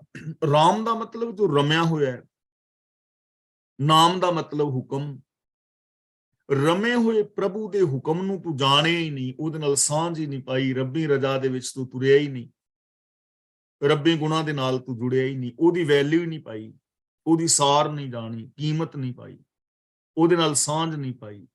ਰਮੇ ਹੋਏ ਪ੍ਰਭੂ ਦੇ ਹੁਕਮ ਨੂੰ ਤੂੰ ਜਾਣਿਆ ਹੀ ਨਹੀਂ, ਉਹਦੀ ਕਦਰ ਨਹੀਂ ਕੀਤੀ, ਉਹਦੇ ਨਾਲ ਸਾਂਝ ਨਹੀਂ ਪਾਈ, ਰੱਬੀ ਹੁਕਮ ਵਿੱਚ ਤੂੰ ਤੁਰਿਆ ਹੀ ਨਹੀਂ, ਤਾਂ ਉਹਦਾ ਰਿਜ਼ਲਟ ਕੀ ਹੋਏਗਾ? ਮੂੜੇ ਫਿਰ ਪਾਛੈ ਪਛਤਾਹੇ ਰੇ। ਮੂੜੇ ਦਾ ਮਤਲਬ ਬੇਸਮਝ। ਹੇ ਬੇਸਮਝ ਮਨੁੱਖ, ਰੱਬੀ ਰਜ਼ਾ ਨੂੰ ਸਮਝਣ ਤੋਂ ਬਿਨਾ, ਮਤਲਬ ਉਸ ਰੱਬੀ ਰਜ਼ਾ ਭਾਣੇ ਵਿੱਚ ਤੁਰਨ ਤੋਂ ਬਿਨਾ ਬਾਅਦ ਵਿੱਚ ਤੇਰੇ ਜੀਵਨ ਵਿੱਚ ਪਛਤਾਵਾ ਹੋਏਗਾ। ਤੈਨੂੰ ਪਛਤਾਉਣਾ ਪੈਣਾ ਕਿ ਉਹ ਯਾਰ ਮੈਂ ਹੀਰੇ ਛੱਡ ਕੇ ਕੌਡੀਆਂ ਇਕੱਠੀਆਂ ਕਰ ਲਈਆਂ, ਕਾਸ਼ ਮੇਰੇ ਕੋਲ ਅੱਜ ਹੀਰਾ ਹੁੰਦਾ, ਮੈਂ ਅਮੀਰ ਹੋਣਾ ਸੀ। ਤੈਨੂੰ ਪਛਤਾਉਣਾ ਪੈਣਾ ਹੈ ਕਿ ਯਾਰ ਮੈਂ ਆਪਣੀ ਜ਼ਿੰਦਗੀ ਗੁਜ਼ਾਰਨੀ ਸੀ, ਫਿਰ ਮੈਂ ਸੱਚੀ ਜ਼ਿੰਦਗੀ ਗੁਜ਼ਾਰਦਾ, ਮੈਂ ਇਮਾਨਦਾਰ ਬਣ ਕੇ ਗੁਜ਼ਾਰਦਾ, ਮੈਂ ਉੱਚਾ ਸੁੱਚਾ ਆਚਰਣ ਬਣਾਉਂਦਾ, ਮੈਂ ਚੰਗਾ ਬੋਲਦਾ, ਚੰਗਾ ਕਰਦਾ, ਮੇਰੇ ਜੀਵਨ ਦੇ ਅੰਦਰ ਦੁੱਖ ਨਾ ਆਉਂਦੇ। ਪਰ ਹੁਣ ਪਛਤਾਣ ਦਾ ਕੋਈ ਲਾਭ ਨਹੀਂ ਹੋਣਾ, ਉਹ ਸਮਾਂ ਨਿਕਲ ਗਿਆ। ਜੇ ਤੂੰ ਸਮੇਂ ਸਿਰ ਨਾ ਜਾਗਿਆ, ਰੱਬੀ ਰਜ਼ਾ ਵਿੱਚ ਨਾ ਤੁਰੇਗਾ ਤਾਂ ਤੈਨੂੰ ਪਛਤਾਣਾ ਪਵੇਗਾ। ਰਹਾਓ, ਅਨਤਾ ਧਨ ਧਰਣੀ ਤਰੇ, ਅਨੰਤ ਨ ਚਾਹਿਆ ਜਾਏ। ਅਨਤਾ ਧਨ ਮਤਲਬ ਬੇਅੰਤ ਧਨ। ਧਰਣੀ ਧਰੇ ਦਾ ਮਤਲਬ ਧਰਤੀ ਵਿੱਚ ਰੱਖਦਾ ਹੈ, ਯਾਨੀ ਇਕੱਠਾ ਕਰਦਾ ਹੈ। ਪਹਿਲਾਂ ਲੋਕ ਨਾ ਪੈਸਾ ਜਿਹੜਾ ਹੈ ਉਹ ਘੜਿਆਂ ਵਿੱਚ ਪਾ ਕੇ ਰੱਖ ਲੈਂਦੇ ਸਨ, ਗਾਗਰਾਂ ਵਿੱਚ ਪਾ ਲੈਂਦੇ ਸਨ। ਜਿਨ੍ਹਾਂ ਕੋਲ ਜ਼ਿਆਦਾ ਹੁੰਦਾ ਸੀ ਨਾ, ਥੋੜੀ ਜਿਹੀ ਜ਼ਮੀਨ ਖੋਦ ਕੇ ਤੇ ਦੱਬ ਦਿੰਦੇ ਹੁੰਦੇ ਸਨ ਥੱਲੇ, ਵੀ ਚੋਰ ਉਚੱਕਾ ਨਾ ਉੱਤੇ ਕੋਈ ਚੀਜ਼ ਰੱਖ ਦੇਣੀ, ਜਦੋਂ ਲੋੜ ਪੈਣੀ ਕੱਢ ਲੈਣੀ। ਗੱਲ ਇੱਥੇ ਹੈ ਧਰਣੀ ਧਰੇ ਦਾ ਮਤਲਬ ਸਾਂਭਣਾ। ਤਾਂ ਬਹੁਤ ਸਾਰਾ ਲੋਕ ਧਨ ਇਕੱਠਾ ਕਰਦੇ ਨੇ, ਪਰ ਅਨੰਤ ਨਾ ਚਾਹਿਆ ਜਾਏ। ਅਨੰਤ ਦਾ ਮਤਲਬ ਜੋ ਅਨੰਤ ਪ੍ਰਭੂ ਹੈ, ਨਾ ਚਾਹਿਆ ਜਾਏ ਦਾ ਮਤਲਬ ਉਹਦੀ ਤਾਂਘ ਹੀ ਨਹੀਂ ਪੈਦਾ ਹੁੰਦੀ। ਜੋ ਮਨੁੱਖ ਕੇਵਲ ਦੁਨਿਆਵੀ ਧਨ ਦੌਲਤ ਨੂੰ ਹੀ ਇਕੱਠਿਆਂ ਕਰਦਾ ਰਹਿੰਦਾ ਹੈ, ਉਹਦੇ ਅੰਦਰ ਪ੍ਰਭੂ ਦੇ ਮਿਲਾਪ ਦੀ ਤਾਂਘ ਹੀ ਨਹੀਂ ਪੈਦਾ ਹੁੰਦੀ। ਇਹ ਚੀਜ਼ ਨੂੰ ਥੋੜਾ ਸਮਝ ਲੈਣਾ। ਇਹਦਾ ਮਤਲਬ ਇਹ ਨਹੀਂ ਕਿ ਅਸੀਂ ਪੈਸਾ ਨਹੀਂ ਕਮਾਉਣਾ, ਕੰਮ ਨਹੀਂ ਕਰਨਾ। ਇਹਦਾ ਮੀਨਿੰਗ ਇਹ ਬਿਲਕੁਲ ਨਹੀਂ ਹੈ। ਇਹਦਾ ਮੀਨਿੰਗ ਇਹ ਹੈ ਕਿ ਇੱਕ ਬੰਦੇ ਦਾ ਗੋਲ ਕੀ ਹੈ ਜ਼ਿੰਦਗੀ ਦਾ। ਜੇ ਬੰਦੇ ਨੇ ਗੋਲ ਕੇਵਲ ਪ੍ਰੋਪਰਟੀ ਨੂੰ ਬਣਾ ਲਿਆ ਨਾ, ਕੇਵਲ ਧਨ ਦੌਲਤ ਜਾਂ ਦੁਨਿਆਵੀ ਐਸ਼ੋ ਆਰਾਮ, ਜਿਨਨੇ ਆਪਣੀ ਜ਼ਿੰਦਗੀ ਦਾ ਗੋਲ ਉਹਨੂੰ ਬਣਾ ਲਿਆ ਨਾ, ਉਹ ਫਿਰ ਸਚਾਈ ਆਦਿਕ ਦੀ ਪਰਵਾਹ ਨਹੀਂ ਕਰੇਗਾ। ਉਹਨੂੰ ਧਨ ਚਾਹੀਦਾ, ਭਾਵੇਂ ਠੱਗੀ ਮਾਰ ਕੇ ਆ ਜਾਏ, ਕਿਸੇ ਦੀ ਕੋਠੀ ਤੇ ਕਬਜ਼ਾ ਕਰਕੇ ਆ ਜਾਏ, ਰਿਸ਼ਵਤ ਲੈ ਕੇ ਆ ਜਾਏ, ਕਿਉਂਕਿ ਉਹਦਾ ਗੋਲ ਪੈਸਾ ਹੈ। ਉਹਦਾ ਗੋਲ ਸੱਚ ਮੁਤਾਬਕ ਜ਼ਿੰਦਗੀ ਜੀਣਾ ਨਹੀਂ ਹੈ। ਉਹ ਸੱਚ ਆਦਿਕ ਤੋਂ ਉੱਚੇ ਆਚਰਨ ਤੋਂ ਵਾਂਝਾ ਰਹਿ ਜਾਏਗਾ। ਤੇ ਜਿਸ ਮਨੁੱਖ ਦੀ ਜ਼ਿੰਦਗੀ ਦਾ ਗੋਲ ਹੈ ਕਿ ਮੈਂ ਜ਼ਿੰਦਗੀ ਸੱਚੀ ਜੀਣੀ ਹੈ, ਪੈਸਾ ਉਹ ਵੀ ਕਮਾਏਗਾ, ਪਰ ਉਹ ਪੈਸੇ ਵਾਸਤੇ ਧਰਮ ਨੂੰ, ਸੱਚ ਨੂੰ ਵੇਚੇਗਾ ਨਹੀਂ। ਉਹ ਆਚਰਨ ਤੋਂ ਨਹੀਂ ਗਿਰੇਗਾ, ਉਹਦੇ ਅੰਦਰੋਂ ਇਨਸਾਨੀਅਤ ਖਤਮ ਨਹੀਂ ਹੋਏਗੀ। ਦੋ ਗੱਲਾਂ ਨੇ, ਗੋਲ ਕਿਹਨੂੰ ਬਣਾਉਂਦੇ ਹੋ। ਤਾਂ ਗੁਰੂ ਪਾਤਸ਼ਾਹ ਜੀ ਕਹਿੰਦੇ ਨੇ, ਲੋਕ ਅਨੰਤ ਜੋ ਧਨ ਹੈ, ਬਿਨਸਨਹਾਰ ਹੈ, ਉਹਨੂੰ ਇਕੱਠਿਆਂ ਕਰਦੇ ਰਹਿੰਦੇ ਨੇ, ਪਰ ਰੱਬ ਦੇ ਮਿਲਾਪ ਦੀ ਚਾਹਤ ਉਹਨਾਂ ਦੇ ਅੰਦਰ ਪੈਦਾ ਨਹੀਂ ਹੁੰਦੀ। ਅਨੰਤ ਕੋ ਚਾਹਨ ਜੋ ਗਏ, ਸੋ ਆਏ ਅਨੰਤ ਗਵਾਏ। ਚਾਹਨ ਦਾ ਮਤਲਬ ਤਾਂਗ ਰੱਖ ਕੇ, ਲਾਲਸਾ ਵਿੱਚ। ਜਿਹੜੇ ਇਨਸਾਨ ਬੇਅੰਤ ਦੁਨਿਆਵੀ ਧਨ ਦੌਲਤ ਦੀ ਚਾਹਤ ਪਿੱਛੇ ਫਿਰਦੇ ਰਹੇ, ਸੇ ਆਏ ਅਨੰਤ ਗਵਾਏ, ਉਹ ਬੇਅੰਤ ਪ੍ਰਭੂ ਦੇ ਸ਼ੁਭ ਗੁਣਾਂ ਨੂੰ ਗਵਾ ਆਏ। ਉਹਨਾਂ ਨੂੰ ਉਹ ਸ਼ੁਭ ਗੁਣ ਨਾ ਮਿਲੇ ਜੋ ਉਹਨਾਂ ਨੂੰ ਅਨੰਤ ਗੁਣਾਂ ਰਾਹੀਂ ਸੁੱਖ ਸ਼ਾਂਤੀ ਮਿਲ ਸਕਦੀ ਸੀ, ਉਹਨਾਂ ਨੂੰ ਨਾ ਮਿਲੀ। ਹੁਣ ਇਤਿਹਾਸ ਪੜ੍ਹ ਕੇ ਦੇਖੋਗੇ ਨਾ, ਤੇ ਕੁਝ ਲੋਕ, ਕੁਝ ਪਾਤਰ ਐਸੇ ਮਿਲ ਜਾਣਗੇ ਜਿਨ੍ਹਾਂ ਦੇ ਕੋਲ ਧਨ ਦੌਲਤ ਬਹੁਤ ਸੀ, ਪਰ ਉਹਨਾਂ ਵਿੱਚ ਇਨਸਾਨੀਅਤ ਨਹੀਂ ਸੀ। ਆਮ ਕਰਕੇ ਕਾਰੂ ਬਾਦਸ਼ਾਹ ਦੀ ਕਹਾਣੀ ਸੁਣੀ ਦੀ ਹੈ ਨਾ, ਪੈਸਾ ਤੇ ਬਹੁਤ ਹੈ ਪਰ ਇਨਸਾਨੀਅਤ ਨਹੀਂ ਹੈ। ਔਰੰਗਜ਼ੇਬ ਕੋਲ ਪੈਸਾ ਤੇ ਬਹੁਤ ਹੈ ਪਰ ਇਨਸਾਨੀਅਤ ਨਹੀਂ ਹੈ। ਹਿਟਲਰ ਦੇ ਕੋਲ ਪੈਸਾ ਤੇ ਬਹੁਤ ਹੈ ਪਰ ਇਨਸਾਨੀਅਤ ਨਹੀਂ ਹੈ ਨਾ। ਅੱਜ ਵੀ ਇਸ ਦੁਨੀਆ ਵਿੱਚ ਐਸੇ ਅਨੇਕਾਂ ਲੋਕ ਨੇ। ਪੁਰਾਣੀ ਦੁਨੀਆ ਵਿੱਚ, ਯਾਨੀ ਬੀਤ ਗਏ ਸਮੇਂ ਵਿੱਚ ਵੀ ਬੜੇ ਐਸੇ ਲੋਕ ਸਨ, ਬੇਸ਼ੱਕ ਉਹਨਾਂ ਕੋਲ ਪੈਸਾ ਨਹੀਂ ਸੀ ਪਰ ਇਨਸਾਨੀਅਤ ਬੜੀ ਵੱਡੀ ਸੀ। ਭਾਈ ਲਾਲੋ ਹੈ, ਇਨਸਾਨੀਅਤ ਹੈ, ਇਨਸਾਨੀਅਤ ਦਾ ਮੁਜੱਸਮਾ ਹੈ। ਜਿਨ੍ਹਾਂ ਦੇ ਨਾਮ ਅਸੀਂ ਅਰਦਾਸ ਵਿੱਚ ਰੋਜ਼ ਲੈਂਦੇ ਹਾਂ, ਉਹਨਾਂ ਦੇ ਨਾਮ ਇਸ ਕਰਕੇ ਨਹੀਂ ਲੈਂਦੇ ਕਿ ਉਹਨਾਂ ਕੋਲ ਸੋਨਾ ਬੜਾ ਸੀ, ਚਾਂਦੀ ਹੀਰੇ ਜਵਾਹਰਾਤ ਬੜੇ ਸਨ, ਉਹਨਾਂ ਦੇ ਮਹਿਲ ਬੜੇ ਵੱਡੇ ਸਨ, ਇਸ ਕਰਕੇ ਉਹਨਾਂ ਦਾ ਨਾਮ ਨਹੀਂ ਲੈਂਦੇ। ਉਹਨਾਂ ਦਾ ਨਾਮ ਅਰਦਾਸ ਵਿੱਚ ਇਸ ਕਰਕੇ ਲੈਂਦੇ ਆ ਕਿ ਉਹਨਾਂ ਦੇ ਕੋਲ ਇਨਸਾਨੀਅਤ ਸੀ, ਉਹਨਾਂ ਕੋਲ ਰੱਬੀ ਧਨ ਦਾ, ਗੁਣਾਂ ਦਾ ਖਜ਼ਾਨਾ ਸੀ। ਤਾਂ ਜਿਹੜੇ ਕੇਵਲ ਅਨੰਤ ਧਨ ਚਾਹਣ ਵਾਸਤੇ ਇਸ ਦੁਨੀਆ ਵਿੱਚ ਵਿਚਰਦੇ ਨੇ, ਉਹ ਅਨੰਤ ਰੱਬੀ ਗੁਣਾਂ ਦੇ ਖਜ਼ਾਨੇ ਨੂੰ ਗਵਾ ਬੈਂਦੇ ਨੇ। ਅਗਲਾ ਬਚਨ ਗੁਰਦੇਵ ਪਾਤਸ਼ਾਹ ਕਰਦੇ ਨੇ, ਆਪਨ ਲੀਆ ਜੇ ਮਿਲੇ ਤਾਂ ਸਭ ਕੋ ਭਾਗਟ ਹੋਏ। ਹੁਣ ਆਪਨ ਲੀਆ ਦਾ ਮਤਲਬ, ਜੇ ਆਪਣੇ ਲੋਚਾ ਦੇ ਨਾਲ, ਆਪਣੇ ਚਾਹਨ ਦੇ ਨਾਲ, ਮਤਲਬ ਹੱਠ ਕਰਮ ਕਰਨ ਦੇ ਨਾਲ, ਰੱਬੀ ਰਜਾ ਵਿੱਚ ਤੁਰਨ ਤੋਂ ਬਿਨਾ, ਜੇ ਕੋਈ ਕਹੇ ਕਿ ਮੈਂ ਰੱਬੀ ਰਜਾ ਵਿੱਚ ਤੇ ਨਹੀਂ ਤੁਰਨਾ,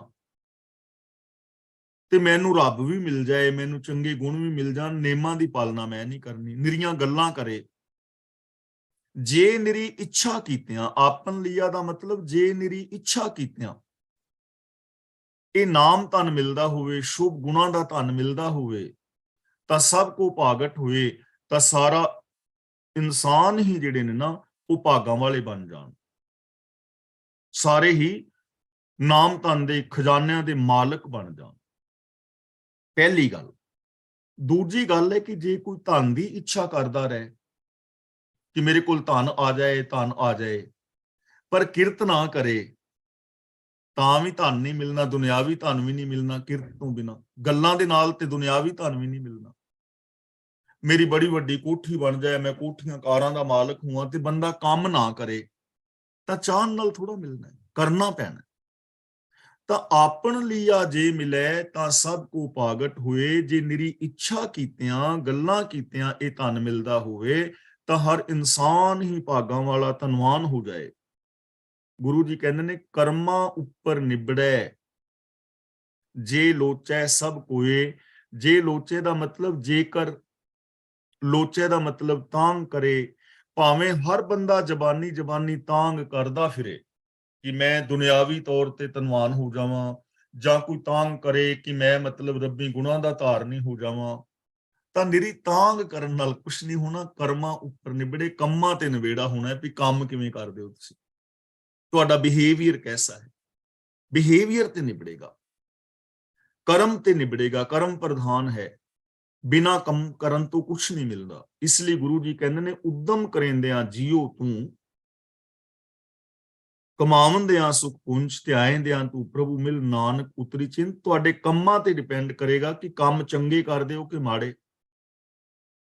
ਤਾਂਗ ਤੇ ਕਰੇ ਬੰਦਾ ਸੁਖਾਂ ਦੀ ਤੇ ਕੰਮ ਕਰੇ ਮਾੜੇ, ਸੋਚ ਹੋਵੇ ਨੈਗੇਟਿਵ, ਤੇ ਰਹਿਣਾ ਚਾਹੇ ਚੜ੍ਹਦੀ ਕਲਾ ਵਿੱਚ, ਕਿਵੇਂ ਹੋਏਗਾ? ਕੰਮ ਮਾੜੇ ਕਰ ਰਿਹਾ ਹੈ, ਤਾਂਗ ਸੁਖਾਂ ਦੀ ਕਰ ਰਿਹਾ ਹੈ। ਤਾਂ ਕਰਮਾਂ ਤੇ ਨਿਬੜਦਾ ਹੈ। ਜੈਸੇ ਬੰਦਾ ਕਰਮ ਕਰਦਾ ਹੈ ਨਾ, ਉਸ ਅਨੁਸਾਰ ਉਹਨੂੰ ਫਲ ਮਿਲਦਾ ਹੈ।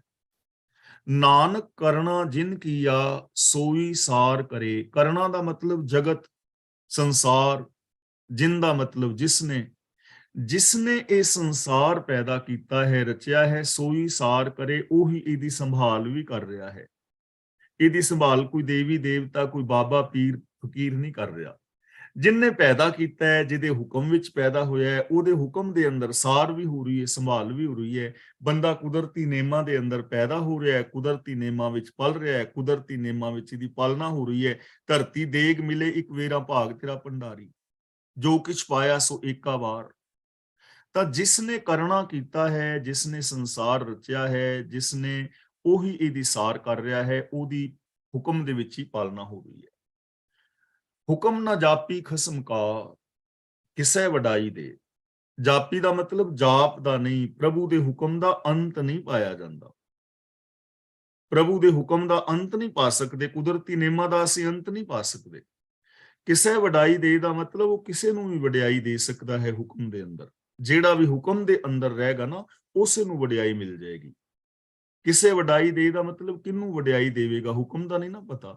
ਮਤਲਬ ਜੋ ਹੁਕਮ ਦੇ ਅੰਦਰ ਚੱਲੇਗਾ ਉਹਨੂੰ ਵਡਿਆਈ ਮਿਲੇਗੀ।